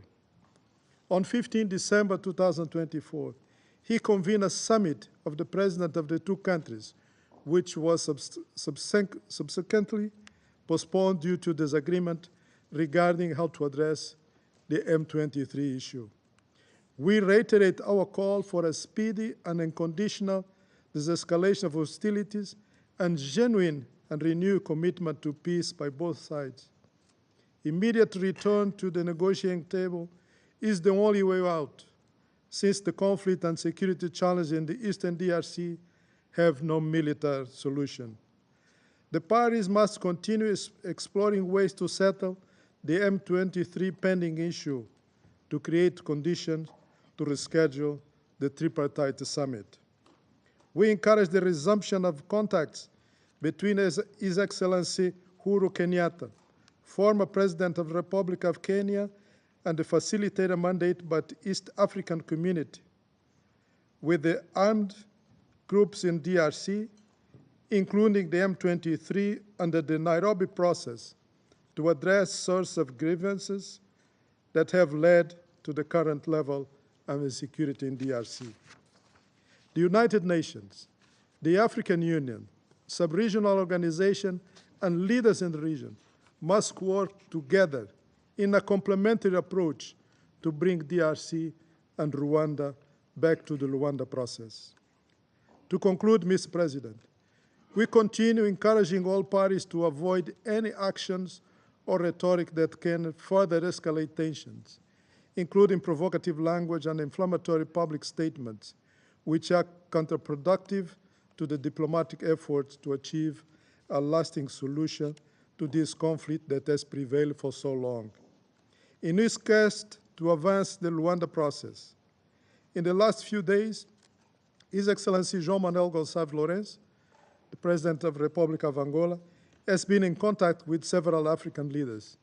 Today, he spoke with His Excellency Mohamed Ould Ghazouani, President of the Republic of Mauritania, and current President of the African Union, and His Excellency Teodoro Obiang Nguema Basogo, President of the Republic of Equatorial Guinea, and current President of Economic Community of Central Africa States, to which DRC and Rwanda are members. Angola reiterates the steadfast commitment of His Excellency João Manuel Gonçalves Lourenço to continue playing his role as the facilitator mandated by the African Union to assist the normalization of diplomatic relations between DRC and Rwanda to achieve peace and security in the Eastern DRC. I thank you. I thank the representative of Angola for their statement, and I now give the floor to the representative of Uruguay. Muchas gracias, señor presidente. Agradecemos la información proporcionada por la señora Vivian van der Pierre, representante especial adjunta para la protección y operaciones en la misión de estabilización de las Naciones Unidas en la República Democrática del Congo, MONUSCO, así como la convocatoria de esta reunión informativa por parte de la Presidencia. Destacamos el rol del Consejo de Seguridad en este tema, que ha impulsado un alto al fuego en línea con el comunicado emitido por sus miembros en la noche del domingo 26 de enero, con cuyo contenido coincidimos totalmente. Agradecemos en ese sentido a los miembros del Consejo por su receptividad y rapidez para atender el tema, pero lamentablemente la situación en el terreno continúa siendo crítica. No obstante haberse anunciado precisamente un cese al fuego, los combates continúan y por lo que debemos continuar todos nosotros, y en especial el Consejo, dándole la máxima prioridad al cese de hostilidades. Solo esto permitiría volver a las negociaciones para arribar a una solución política duradera en el marco de los procesos de paz de Luanda y Nairobi. Con relación a la ofensiva del M23, se ha generado una situación extremadamente crítica para las poblaciones de la zona, al tiempo que se ha puesto en riesgo la seguridad de los contingentes que integran la MONUSCO. En ese sentido, se valora lo expresado por el secretario general, quien ha señalado que estos ataques pueden constituir crímenes de guerra que deben ser investigados y cuyos responsables deben rendir cuentas. Ante esta situación, pedimos su condena y que el Consejo de Seguridad tome la condena de estas acciones y que el Consejo de Seguridad tome todas las medidas necesarias para lograr que la ofensiva del M23 y aquellos que la apoyan se detengan y se consolide el cese de las hostilidades con pleno respeto a la integridad de las fuerzas de paz. En cuanto al desarrollo de la crisis en el terreno, reconocemos positivamente las orientaciones que el Comando de la MONUSCO ha definido para impulsar la seguridad de las poblaciones civiles y de los contingentes de las fuerzas de paz ante esta ofensiva. Sin perjuicio de ello, expresamos la necesidad de directivas claras para los procedimientos a seguir, así como el máximo apoyo a los contingentes nacionales en materia logística y de suministros para que puedan hacer frente a las crisis humanitarias que afectan a la población local y las consecuencias de la entrega de armas por las tropas congoleñas, así como su atención médica. Uruguay reitera su compromiso una vez más con la paz en la República Democrática del Congo y su apoyo a la MONUSCO en estos momentos críticos. Muchas gracias, señor presidente. I thank the representative of Uruguay for the statement. I now give the floor to the representative of Zimbabwe.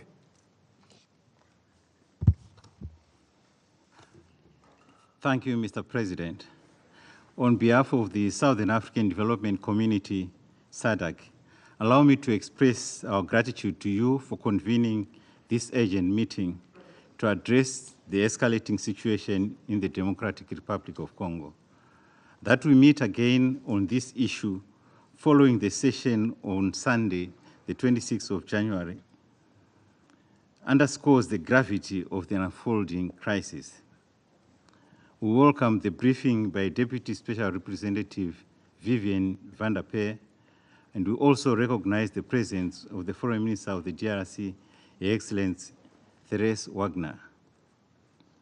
Mr. President, Zimbabwe, as does SADC, remains unwavering in its adherence to the principles enshrined in the United Nations Charter, particularly the peaceful settlement of disputes and the commitment to respecting the territorial integrity and political independence of states.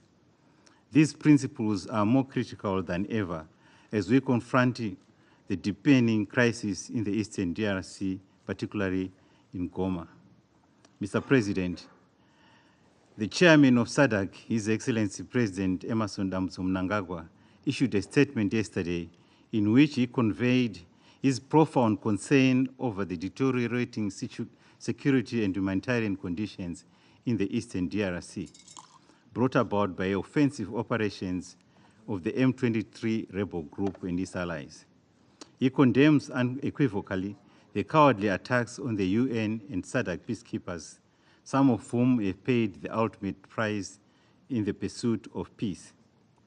On behalf of SADC, President Mnangagwa extended heartfelt condolences to the families of the fallen peacekeepers and wished them, those injured, a speedy and full recovery. Mr. President, the persistent instability in the Eastern DRC, exacerbated by the actions of the M23 rebel group, represents a grave threat to peace and security in the region.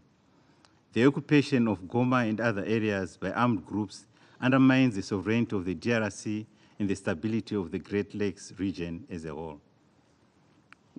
We commend all efforts deployed at the local, regional, and international levels in addressing this crisis. However, we stress that sustainable peace can only be achieved through dialogue, strengthened governance, and robust international support. To this end, we urge the United Nations and the Security Council to, 1, provide enhanced support for the protection of civilians and the stabilization of conflict-affected areas. 2, ensure accountability for violations of international humanitarian law and human rights, including the attacks on peacekeepers and civilians. 3, address the root causes of the conflict, including the illicit exploitation of natural resources, which continues to fuel instability. 4, facilitate the movement of humanitarian assistance. Mr. President, as SADC chair, Zimbabwe reaffirms its commitment to collaborating with the African Union, the United Nations, and all stakeholders to achieve lasting peace in the DRC. The current crisis highlights the urgent need to reform the international peace and security architecture, including the United Nations Security Council, to better respond to the unique challenges facing Africa. Moreover, we reiterate the importance of eliminating the illicit trade in small arms and light weapons, which perpetuates instability across the continent. Mr. President, in conclusion, SADC stands in full solidarity with the people and government of the Democratic Republic of Congo. We call on all stakeholders to act decisively to prevent further escalation, safeguard lives, and restore peace and stability. This is a moment for collective action, a moment to demonstrate our shared commitment to unity, peace, and sustainable development. Zimbabwe and SADC stand ready to contribute meaningfully to these efforts, and we look forward to working with our partners to forge a peaceful and prosperous future for the DRC, the SADC region, and beyond. To that end, the President of the Republic of Zimbabwe and current chairperson of SADC has called for an extraordinary summit scheduled for the 30th of January, 2025 to discuss this matter. I thank you, Mr. President. I thank the representative of Zimbabwe for the statement. I now give the floor to the representative of Burundi. Merci beaucoup, Monsieur le Président. Monsieur le Président, ma délégation se réjouit de participer une nouvelle fois à ce briefing sur la détérioration de la situation sécuritaire en République démocratique du Congo, marquée par les récents développements dans la ville de Goma. Elle félicite la présidence algérienne du Conseil pour avoir convoqué cette réunion dans un délai aussi court. Je salue la présence de son Excellence Madame la ministre des Affaires étrangères de la RDC, son Excellence Thérèse Kayikwamba-Wagner, et me réjouis du briefing fait par Madame Viviane Van de Peer, représentante spéciale adjointe chargée de la protection des opérations à la MONUSCO. Avant d'entamer mon propos, le gouvernement du Burundi présente ses condoléances aux soldats qui ont perdu leur vie durant les récents affrontements durant les 48 dernières heures. Monsieur le Président, pour la deuxième fois, en l'espace de 48 heures, nous sommes réunis pour constater avec une grande amertume que la situation à l'est de la RDC s'est gravement dégradée. Le moment est venu pour que les paroles cèdent la place à des actes concrets. Comme nous l'avons affirmé il y a 2 jours, le Burundi soutient fermement le respect de la coexistence pacifique entre les nations et rejette catégoriquement les guerres par procuration. Monsieur le Président, depuis près de 3 décennies, l'Est de la RDC est devenu le théâtre de massacres insoutenables, de conflits armés d'une rare violence alimentés par des intérêts étrangers exacerbant les tensions locales et sapant les efforts de paix. Chaque jour, des violations graves des droits humains sont observées et les victimes se comptent désormais en millions.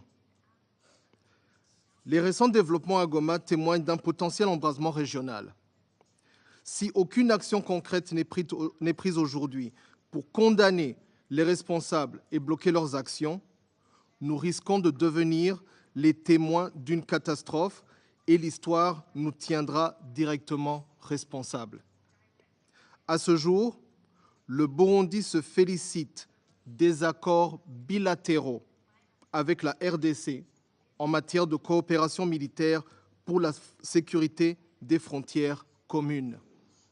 Et si je puis me permettre de placer une petite parenthèse, le Burundi ne fait pas partie d'une quelconque coalition. Monsieur le Président, depuis des années, les Nations Unies, à travers le travail inestimable du groupe d'experts de la RDC, ont documenté avec précision les dynamiques de ce conflit. Des rapports multiples ont été présentés dans cette salle, soulignant l'implication d'acteurs extérieurs connus pour soutenir les groupes armés locaux, les violations flagrantes des droits de l'homme et le pillage systématique des ressources naturelles de la RDC. Combien de rapports supplémentaires faut-il avant que la communauté internationale et en particulier le Conseil de sécurité prenne ses responsabilités? Il y a 48 heures, au cours de notre intervention, nous nous sommes interrogés sur le silence assourdissant du Conseil de sécurité alors que des milliers de vies sont tragiquement perdues chaque jour. Où est la communauté internationale? Où est le Conseil de sécurité qui se montre si actif dans d'autres conflits? Devons-nous interpréter ce silence comme une sensibilité sélective? Comme l'a dit une fois Martin Luther King Jr., à la fin, nous nous souviendrons non pas des mots de nos ennemis, mais des silences de nos amis. Ne soyons pas les amis silencieux. Soyons du côté de la Charte des Nations Unies pour sauver l'ordre institué à San Francisco en juin 1945.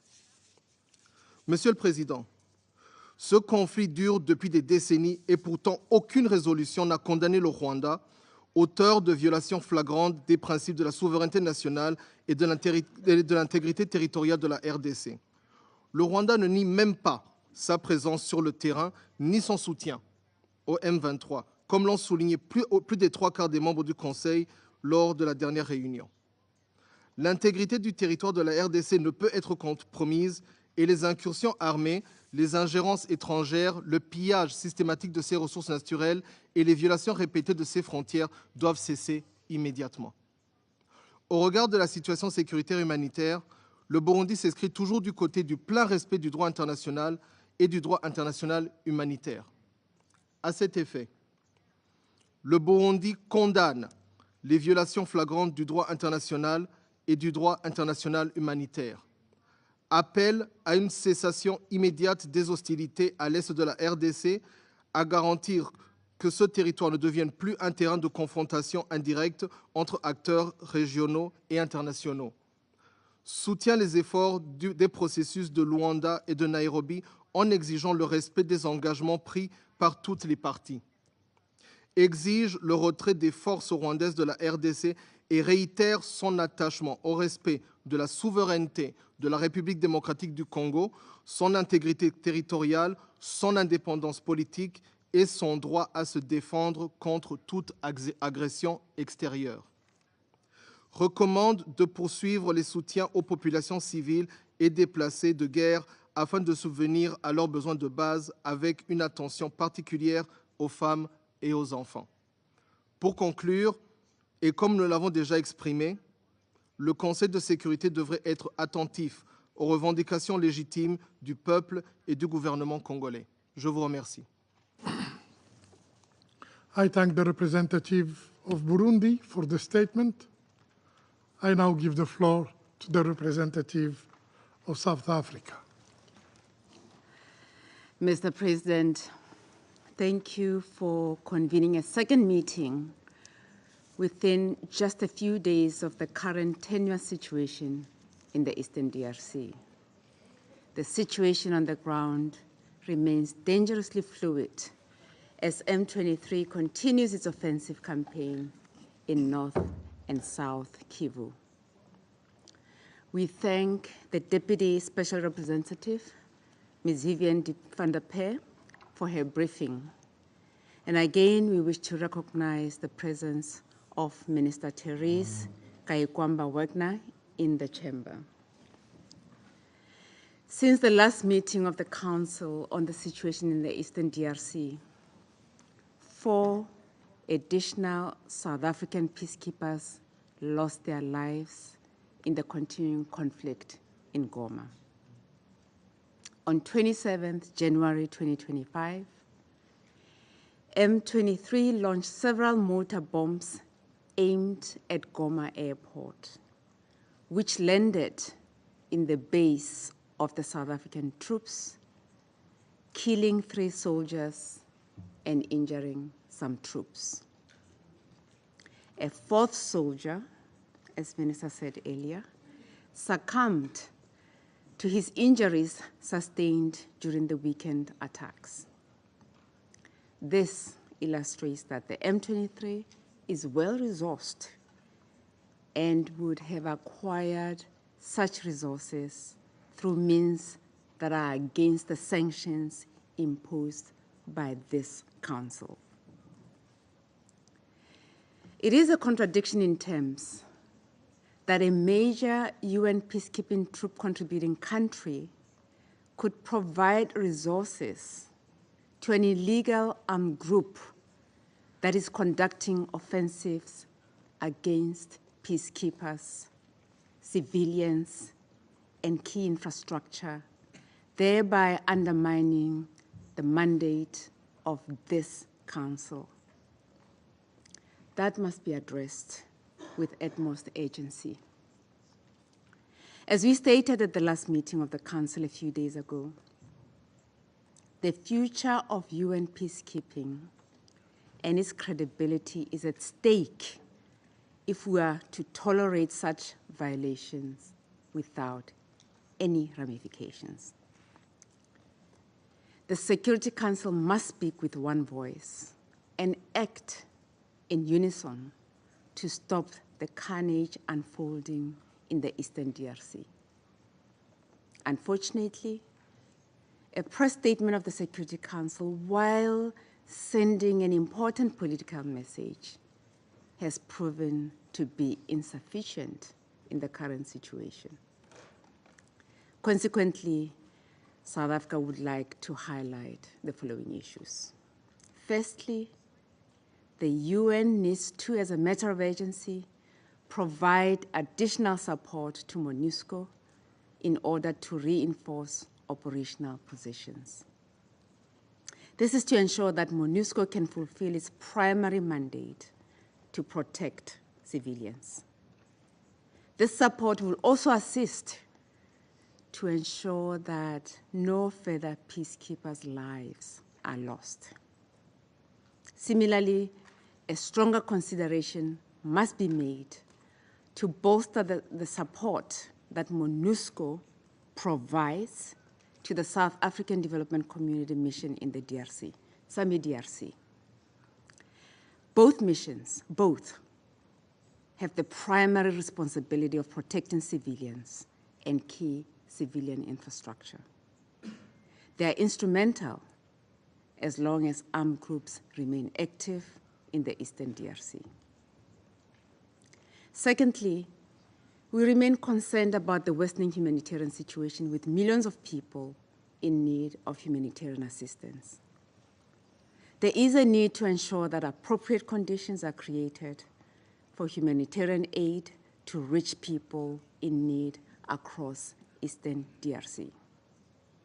All parties to the conflict must uphold international humanitarian law and human rights law. Thirdly, we reiterate our call for the resumption of negotiations under the Luanda process. South Africa's President Cyril Ramaphosa held a telephone call with President Kagame of Rwanda yesterday to discuss recent developments in the Eastern DRC and the escalation in fighting that has resulted in the deaths of many peacekeepers, including South Africans. The two heads of states agreed on the urgent need for a ceasefire and the resumption of the talks by all parties to the conflict. Accordingly, South Africa recognizes the significant strides made by President João Manuel Gonçalves Lourenço of Angola in facilitating peaceful resolution of the tensions between the DRC and Rwanda. We urge parties to recommit to these talks and address all outstanding issues amicably to allow the region to return to peace and the restoration of the political rapprochement and good neighborliness. This includes both sides addressing their relations with illegal armed groups and the withdrawal of the Rwanda Defense Forces from the DRC.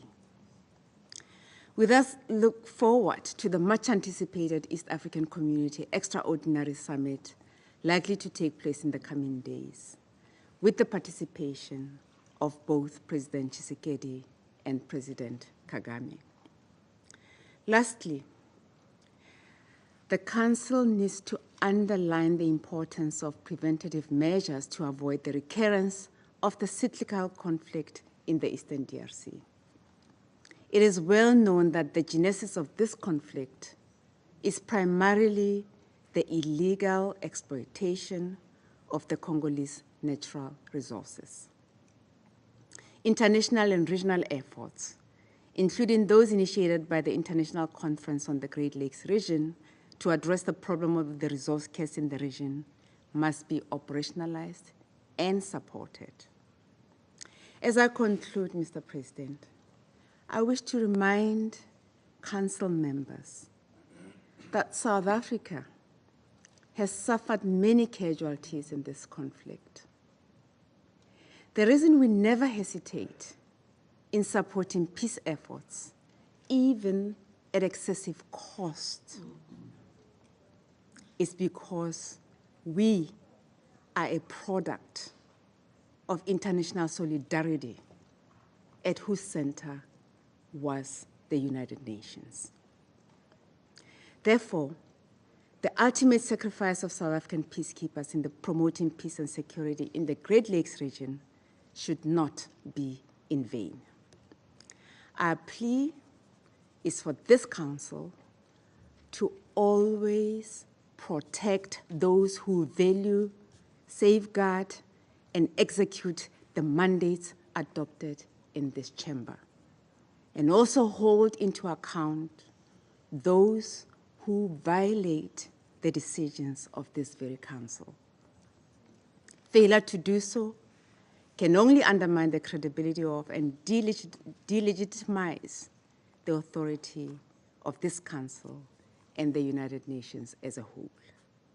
We trust that all members of this Council and the international community can support measures towards establishing a ceasefire, encouraging dialogue, and promoting efforts towards peace and stability in the whole country and the Eastern DRC in particular. Thank you. I thank the representative of South Africa for the statement. I now give the floor to the representative of Guatemala. Señor presidente del Consejo de Seguridad, miembros de este Consejo, señora ministra de Relaciones Exteriores, Cooperación Internacional y Francofonía de la República Democrática del Congo, Thérèse Kayikwamba Wagner. Dada la urgencia de la situación en la República Democrática del Congo y su desarrollo, agradecemos la convocatoria de la reunión urgente del pasado 26 de enero y nuevamente el día de hoy. Agradecemos también la información recibida de la señora Viviane Van de Per, representante especial adjunta para protección y operaciones de la MONUSCO, así como los esfuerzos por mantener informados oportunamente a los países contribuyentes de tropas. Señor presidente, el Gobierno de Guatemala desea manifestar su gran preocupación por el agravamiento de las hostilidades en el este de la República Democrática del Congo. Condenamos en los términos más enérgicos la ofensiva lanzada por el Movimiento 23 de marzo de las últimas semanas, su expansión a Kivu del Norte y la toma de la ciudad de Goma. Esta situación tiene un efecto devastador para la población civil, que al momento ha generado el desplazamiento de cerca de 3 millones de personas solo en Kivu del Norte. Como país contribuyente de tropas, Guatemala reitera su apoyo inquebrantable a los esfuerzos de paz en curso, a los procesos de Luanda y Nairobi, dirigidos a reducir las tensiones en la República Democrática del Congo. Lamentamos el fallecimiento de cascos azules de diferentes nacionalidades, incluyendo de Uruguay, Sudáfrica y Malawi, y esperamos la pronta recuperación de los heridos, incluyendo 2 oficiales guatemaltecos. Reafirmamos nuestro apoyo al mandato de la MONUSCO de proteger a los civiles y condenamos enérgicamente las acciones de los grupos armados que pongan en peligro la seguridad de los cascos azules de las Naciones Unidas y el personal civil. Su protección y seguridad inmediata debe ser garantizada, así como la provisión de los suministros necesarios para el desempeño de su misión. Guatemala expresa que los ataques contra cascos azules de Naciones Unidas pueden constituir crímenes de guerra conforme al derecho internacional, en particular teniendo en cuenta que la misión prioritaria cumplida por el contingente nacional es la protección de civiles ante peligro inminente de violencia física, la cual es cumplida de manera efectiva e imparcial. Esperamos que el Consejo de Seguridad tome de manera unívoca y con carácter urgente medidas contundentes condenando los ataques contra los cascos azules que cada vez están más en riesgo. Señor presidente, exhortamos a todos los actores a que respeten la soberanía y la integridad territorial de la República Democrática del Congo y pongan fin a todas las formas de apoyo a los grupos armados, ya sean congoleños o extranjeros. Muchas gracias. I thank the representative of Guatemala for the statement. I now give the floor to the representative of Senegal. Je vous remercie, Monsieur le Président. Monsieur le Président, le Sénégal voudrait remercier l'Algérie pour la tenue de cette importante réunion et saluer l'exposé de Mme Viviane Van de Per. Ma délégation se félicite également de la présence de Son Excellence Mme Thérèse Kayikwamba Wagner, ministre des Affaires étrangères de la République démocratique du Congo. À l'entente de son intervention, ma délégation s'incline devant la mémoire de tous les casques bleus et soldats tombés au champ d'honneur. Ainsi, le Sénégal présente ses plus sincères condoléances à l'Afrique du Sud, au Malawi et à l'Uruguay en particulier. Nous exprimons notre solidarité agissante à la République démocratique du Congo et à l'endroit de tout le personnel onusien sur place qui continue d'apporter assistance et réconfort aux personnes dans le besoin, et ce, à bien des égards, au péril de leur vie. Aussi, ma délégation a une pensée émue pour les victimes civiles de part et d'autre et souhaite un prompt rétablissement aux blessés, dont 4 éléments sénégalais de la mission. Mon pays réitère son attachement à la reddition des comptes pour tous les crimes commis à l'égard du personnel des Nations Unies, comme recommandé par la résolution 2589-2021. Monsieur le Président, comme vous pouvez l'imaginer, le Sénégal, avec 459 éléments à la MONUSCO, est gravement préoccupé par la situation des casques bleus sur place. En effet, c'est au Congo en 1960, soit 4 mois seulement après son indépendance, que le Sénégal s'était engagé dans l'ONU. C'est dire que mon pays est resté activement engagé dans les efforts onusiens pour apporter la paix dans cette région qui n'a connu depuis lors que des paix intermittentes. En ces moments graves, nous rappelons à toutes les parties étatiques et non étatiques les obligations qui pèsent sur elles pour la protection des civils, en particulier les femmes et les enfants, celles des soldats de la paix et le personnel humanitaire, ainsi que le nécessaire respect en toutes circonstances des droits humains. À l'instar de tous ces préoccupants, le Sénégal condamne avec la plus grande fermeté la reprise des combats dans le Nord Kivu, en particulier à Goma, en violation flagrante de l'accord de cessez-le-feu conclu le 30 juillet 2024. L'intensification des affrontements constitue une atteinte grave à la sécurité de la région et du continent. Nous ne pouvons laisser cette situation dégénérer en une crise globale qui impactera des centaines de milliers de vies civiles et dans une région déjà plus qu'éprouvée. C'est pourquoi ma délégation s'associe à l'appel du A3+, du Conseil de sécurité, ainsi qu'à celui du secrétaire général, exigeant l'arrêt immédiat de l'offensive du M23 et de son expansion territoriale. La seule solution qui vaille dans ce conflit est d'ordre politique. Le Sénégal invite donc les parties à honorer leurs engagements dans le cadre du cessez-le-feu, à donner une chance aux pourparlers diplomatiques sous l'égide des pairs africains et à œuvrer de bonne foi pour la paix et la stabilité régionale. Raison pour laquelle mon pays réaffirme son soutien indéfectible aux efforts continentaux de médiation entre la RDC et le Rwanda, actuellement déployés dans le cadre du processus de Luanda, dirigé par le président de l'Angola. Il plaide également pour la poursuite des consultations dans le cadre du processus de Nairobi pour régler la question persistante des groupes armés, y compris le M23, et tracer la voie à suivre pour instaurer la paix et la stabilité dans la région. Monsieur le Président, ma délégation ne saurait conclure sans demander au Conseil de tirer les enseignements pertinents de ce conflit sur la MONUSCO. Les exposés présentés renseignent à suffisance sur les difficultés rencontrées et la résilience du personnel à accomplir sa mission. Il importe alors au Conseil de lui fournir les moyens nécessaires pour mener à bien sa tâche, à savoir contribuer à la protection des populations civiles dans la zone où elle est déployée et appuyer la stabilisation et le renforcement des institutions de la RDC, ainsi que les principales réformes de la gouvernance et de la sécurité. Cela passera nécessairement par la garantie d'un environnement propice à son déploiement, l'implication de toutes les parties prenantes et une meilleure coordination avec les forces régionales présentes en RDC dans la prise en charge de la menace posée par les groupes armés. Je vous remercie. I thank the representative of Senegal for the statement.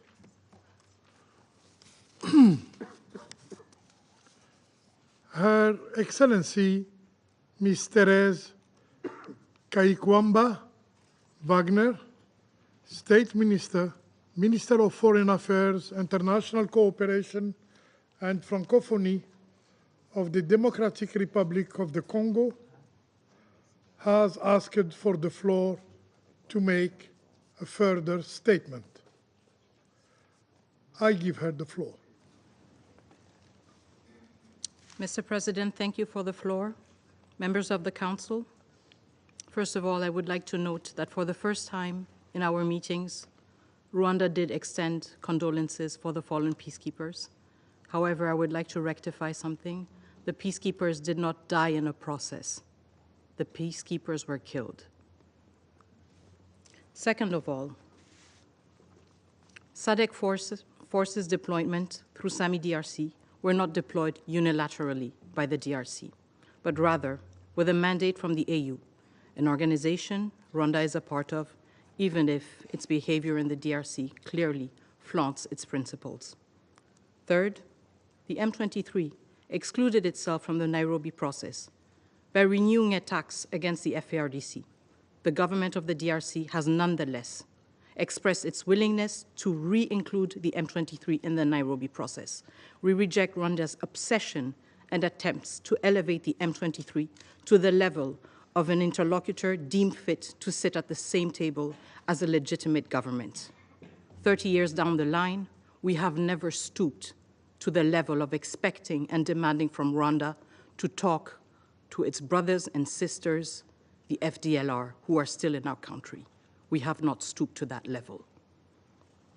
Fourth, on regime change, we will remind the Rwandan delegation that the M23 and the AFC has repeatedly expressed its intent to march in Kinshasa. The very M23 Rwanda forces are backing right now. There is a subtlety that should not go amiss between words and actions.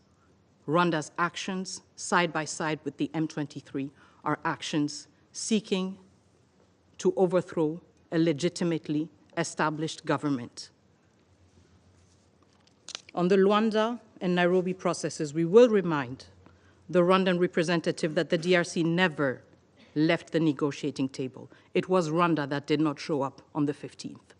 It was Rwanda that did not come when President Lorenzo invited us. And President Kenyatta was also present. President Tshisekedi honored his commitment. In the past weeks, we have seen efforts, calls from this council, from our partners, from our friends, urging us all to renew our efforts within the Luanda process. The DRC never left the table. It is up to Rwanda to come back to the table.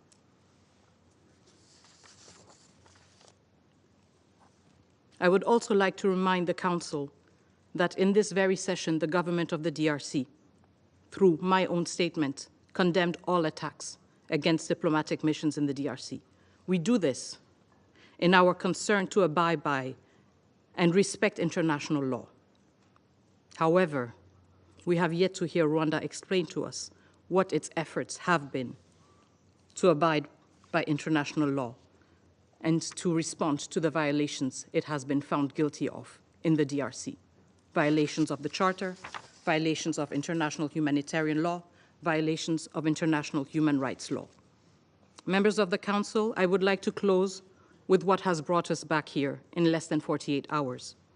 Rwanda's outright contempt for this Council and its declaration that it will not, for the Council and the Council's declaration, and its demonstration that it is in the deluded belief that there is a Rwandan exception when it comes to international law. But what has also brought us here is the Council's choice 2 days ago to opt for words and not for actions. This Council is not unable to take actions. In fact, it is uniquely equipped to take actions. Hence, the question that remains at the end of this meeting is whether this Council is unwilling to act. Thank you. I thank Her Excellency Ms. Kayikwamba Wagner for her statement.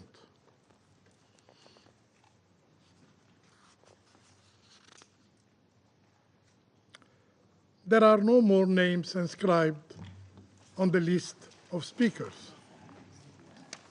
The meeting is adjourned.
Hello, ladies and gentlemen. Her Excellency, Minister for Foreign Affairs and International Cooperation, Francophonie of the Democratic Republic of Congo, His Excellency Therese Wagner, just finished the meeting of the Security Council, and she's ready to make a presentation and receive questions from you.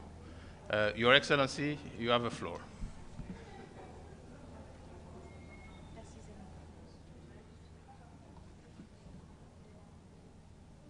So I was supposed to say good afternoon, but it's good evening. Ladies and gentlemen of the press, today I address the UN Security Council on the grave situation in the Democratic Republic of the Congo for the second time in 48 hours. We are at a critical juncture, and I felt it was my duty to reiterate on behalf of the government and the people of the DRC the urgent need for decisive action by the Council. I welcome the fact that the Council has recognized Rwanda's responsibility for the violation of our sovereignty and our territorial integrity, as well as the violence currently unfolding in Goma. However, words have not been enough to end the human suffering and the aggression and onslaught on Goma. It is now time for the Security Council to act.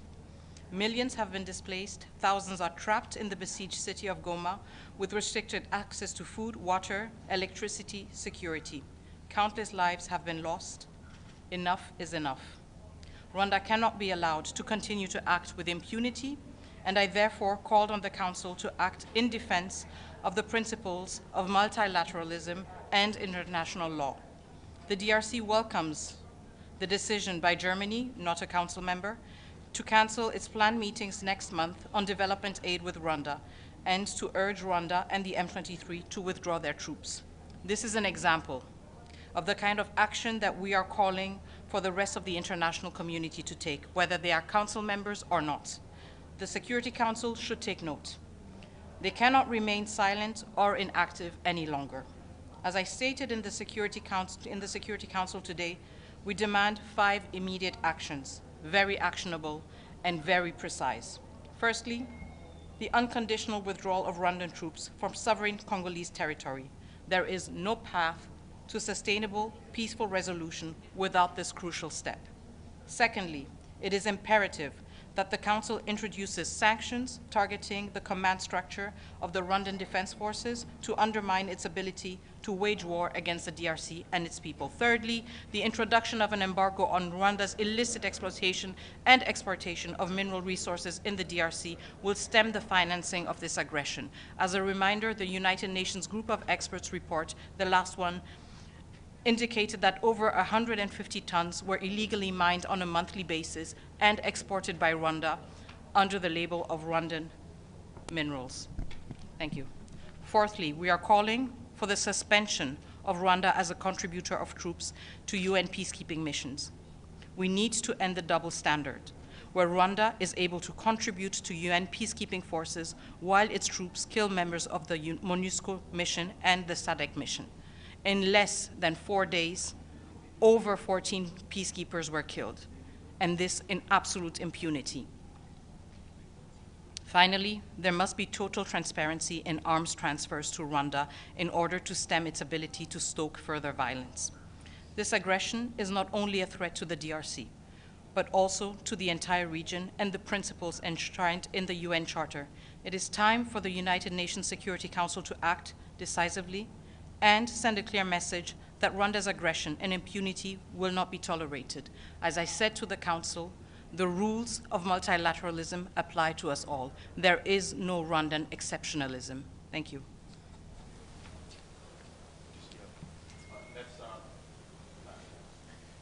Yes. Minister Stefano Vaccara, La Voce New York Ital Press.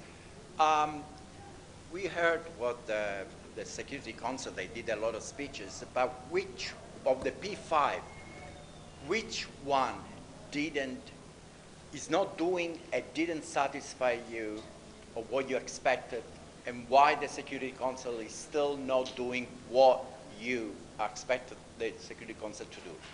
I think We took note of the statements made by all the members of the Council, P5 and non-permanent members. We also know that there are these public statements, but right now the Council is also meeting behind closed doors. And so what counts for us, most importantly, is the outcome of those deliberations. It is important, of course, to hear permanent members and non-permanent members be very explicit. We noted a change in tone in some of the speeches that we heard today compared to 2 days ago. We welcome it. Of course, we deplore the fact that it had to come to at the cost of more human lives. And what we are focusing on right now is the result of the deliberations of the Council. Just a quick follow-up is for the public that listen to you. Can you tell us what, for example, what member improved in the speech? Can you do some specific here? I don't have a full... Who is making, who is making things slowly? Who should hurry up? Well, I think watching the deliberations once more should be indicative enough. I think the reports that we have from the ground, the very compelling brief that was given by the DSRG, Viviane van der Perre, gave us a good impression of the realities everyone is facing. And so I would rather invite those with this very specific curiosity to themselves analyze what the different members of the Council said. And I think this is also the important thing, the fact that everything is documented and history will be able to hold everyone accountable for their words or their silence. Thank you. Thank you very much, Foreign Minister. Lenka White from Russian RIA Novosti. If I can ask, please, have you tried to get in touch here or outside with the United States or Russia for additional help with the situation? Thank you. We have strong bilateral ties with nearly all members of the Security Council. When it comes to the permanent members, we have direct contacts and we have diplomatic representations in all of them. So I can reassure you that interactions have always happened, that we have always relayed our messages, and that we have always advocated for a strong stance of these countries that we all consider partners in the United Nations Security Council. So we engage with all stakeholders. Of course, we engage with the UN permanent, the permanent members of the Security Council with a more robust stance because they do have a privileged position of being permanent members of the Council, and that comes with specific responsibilities. And we do engage robustly with them to remind them of that. And we do it with all of them. Thank you. During your stay here, right? Of course, we engage with everyone. Okay, Thank you. Let's make this way. Yeah. Go there, and we're going to come back. Madame. Thank you. Merci, monsieur. Madame la ministre, bonsoir. Karine Autonne de Radio France Internationale. Bonsoir. Je rebondis sur la question de mon collègue italien, puisque vous avez bien souligné ces deux derniers conseils, comment le Conseil était gelé, qu'il était silencieux. Est-ce que, à votre avis, le Conseil est gelé parce qu'il attend que l'Union africaine se positionne plus clairement? Et vous, de votre côté, comment pensez-vous pouvoir convaincre les ambassadeurs A3+1 de mieux défendre le droit international sur le continent africain? Alors, il y a une relation évidemment de subsidiarité entre les organisations comme l'Union africaine et les Nations unies. Donc, nous tenons compte de cela, mais en même temps, quand nous venons parler au Conseil de sécurité, nous le faisons parce qu'il s'agit de paix et de sécurité internationale. Je l'ai dit pendant mon discours, nous sommes très clairs là-dessus. Il n'y a pas de solutions africaines qui ont pour résultat de rester inactifs, de rester passifs et de ne pas réagir quand des femmes, des enfants sont tués et sont martyrisés. Et donc notre message, il est le même au niveau de l'Union africaine et au niveau du Conseil de sécurité.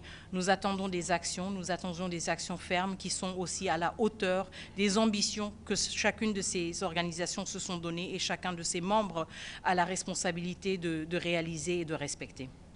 Quitter New York, est-ce que vous allez revoir les ambassadeurs, les représentants des 3 membres africains du Conseil, la Somalie, l'Algérie, le Sierra Leone et aussi le Guyana? Alors, ce sont des échanges qui sont continus. Je suis ministre, donc je ne suis pas ici de manière permanente. Évidemment, nous avons une mission permanente qui a toujours des contacts très rapprochés avec tous les membres du Conseil de sécurité, y compris les A3+. Et donc, cet effort et ce travail va toujours continuer. Il n'est pas plus pressant ou plus tangible ou palpable quand je suis là. Il se fait toujours et il se fait avec abnégation et dédication justement dans l'effort de mobiliser plus de voix pour avoir des actions concrètes. Donc le travail va continuer. Foreign Minister, if I may. C'est la dernière. You've come with a long list, Sherwin Rice, South African Broadcasting. You've come with a long list of demands in terms of action from this council, but you might be well aware that this council is notorious for inaction. So I wonder if you might not be better off finding solutions elsewhere. You know, there was a ministerial meeting which you participated in at the African Union, the Peace and Security Council today. Tomorrow, the EAC will meet at heads of state, I understand. Is that perhaps not the best game in town, given the inaction this council is notorious for? So, first of all, I don't think that I came with a long list. I think we could work on an even longer list. I came with 5 asks, very low-hanging fruits. So I think we were very reasonable and we were very constructive. I think if we wanted to obstruct and if we wanted to disrupt the work of the council, we could have come with a different list. But we have come with a list built on the results of the last report of the group of experts, not reports issued by the Congolese government, but with a direct link with what the group of experts has identified: natural resources, violation of territorial integrity, violation of no attacks or of not attacking peacekeepers. Also, the illicit exploitation of natural resources and the transparency in arms transfer. These are measures that the Security Council has used in many other occasions. We are from the DRC. We have been under a sanctions regime, so I know what I'm talking about. These are low-hanging fruits. It is not a long list. And we will not tire of holding every entity we are a member of accountable in terms of its responsibilities. Your expectations of the EAC and the AU? We have expectations with all these organizations because each of these organizations has values and principles and must uphold them and hold its members accountable when they fail to do so. Dernière, s'il vous plaît. Madame, dimanche, vous demandiez, entre autres, des sanctions ciblées à l'endroit de Kigali.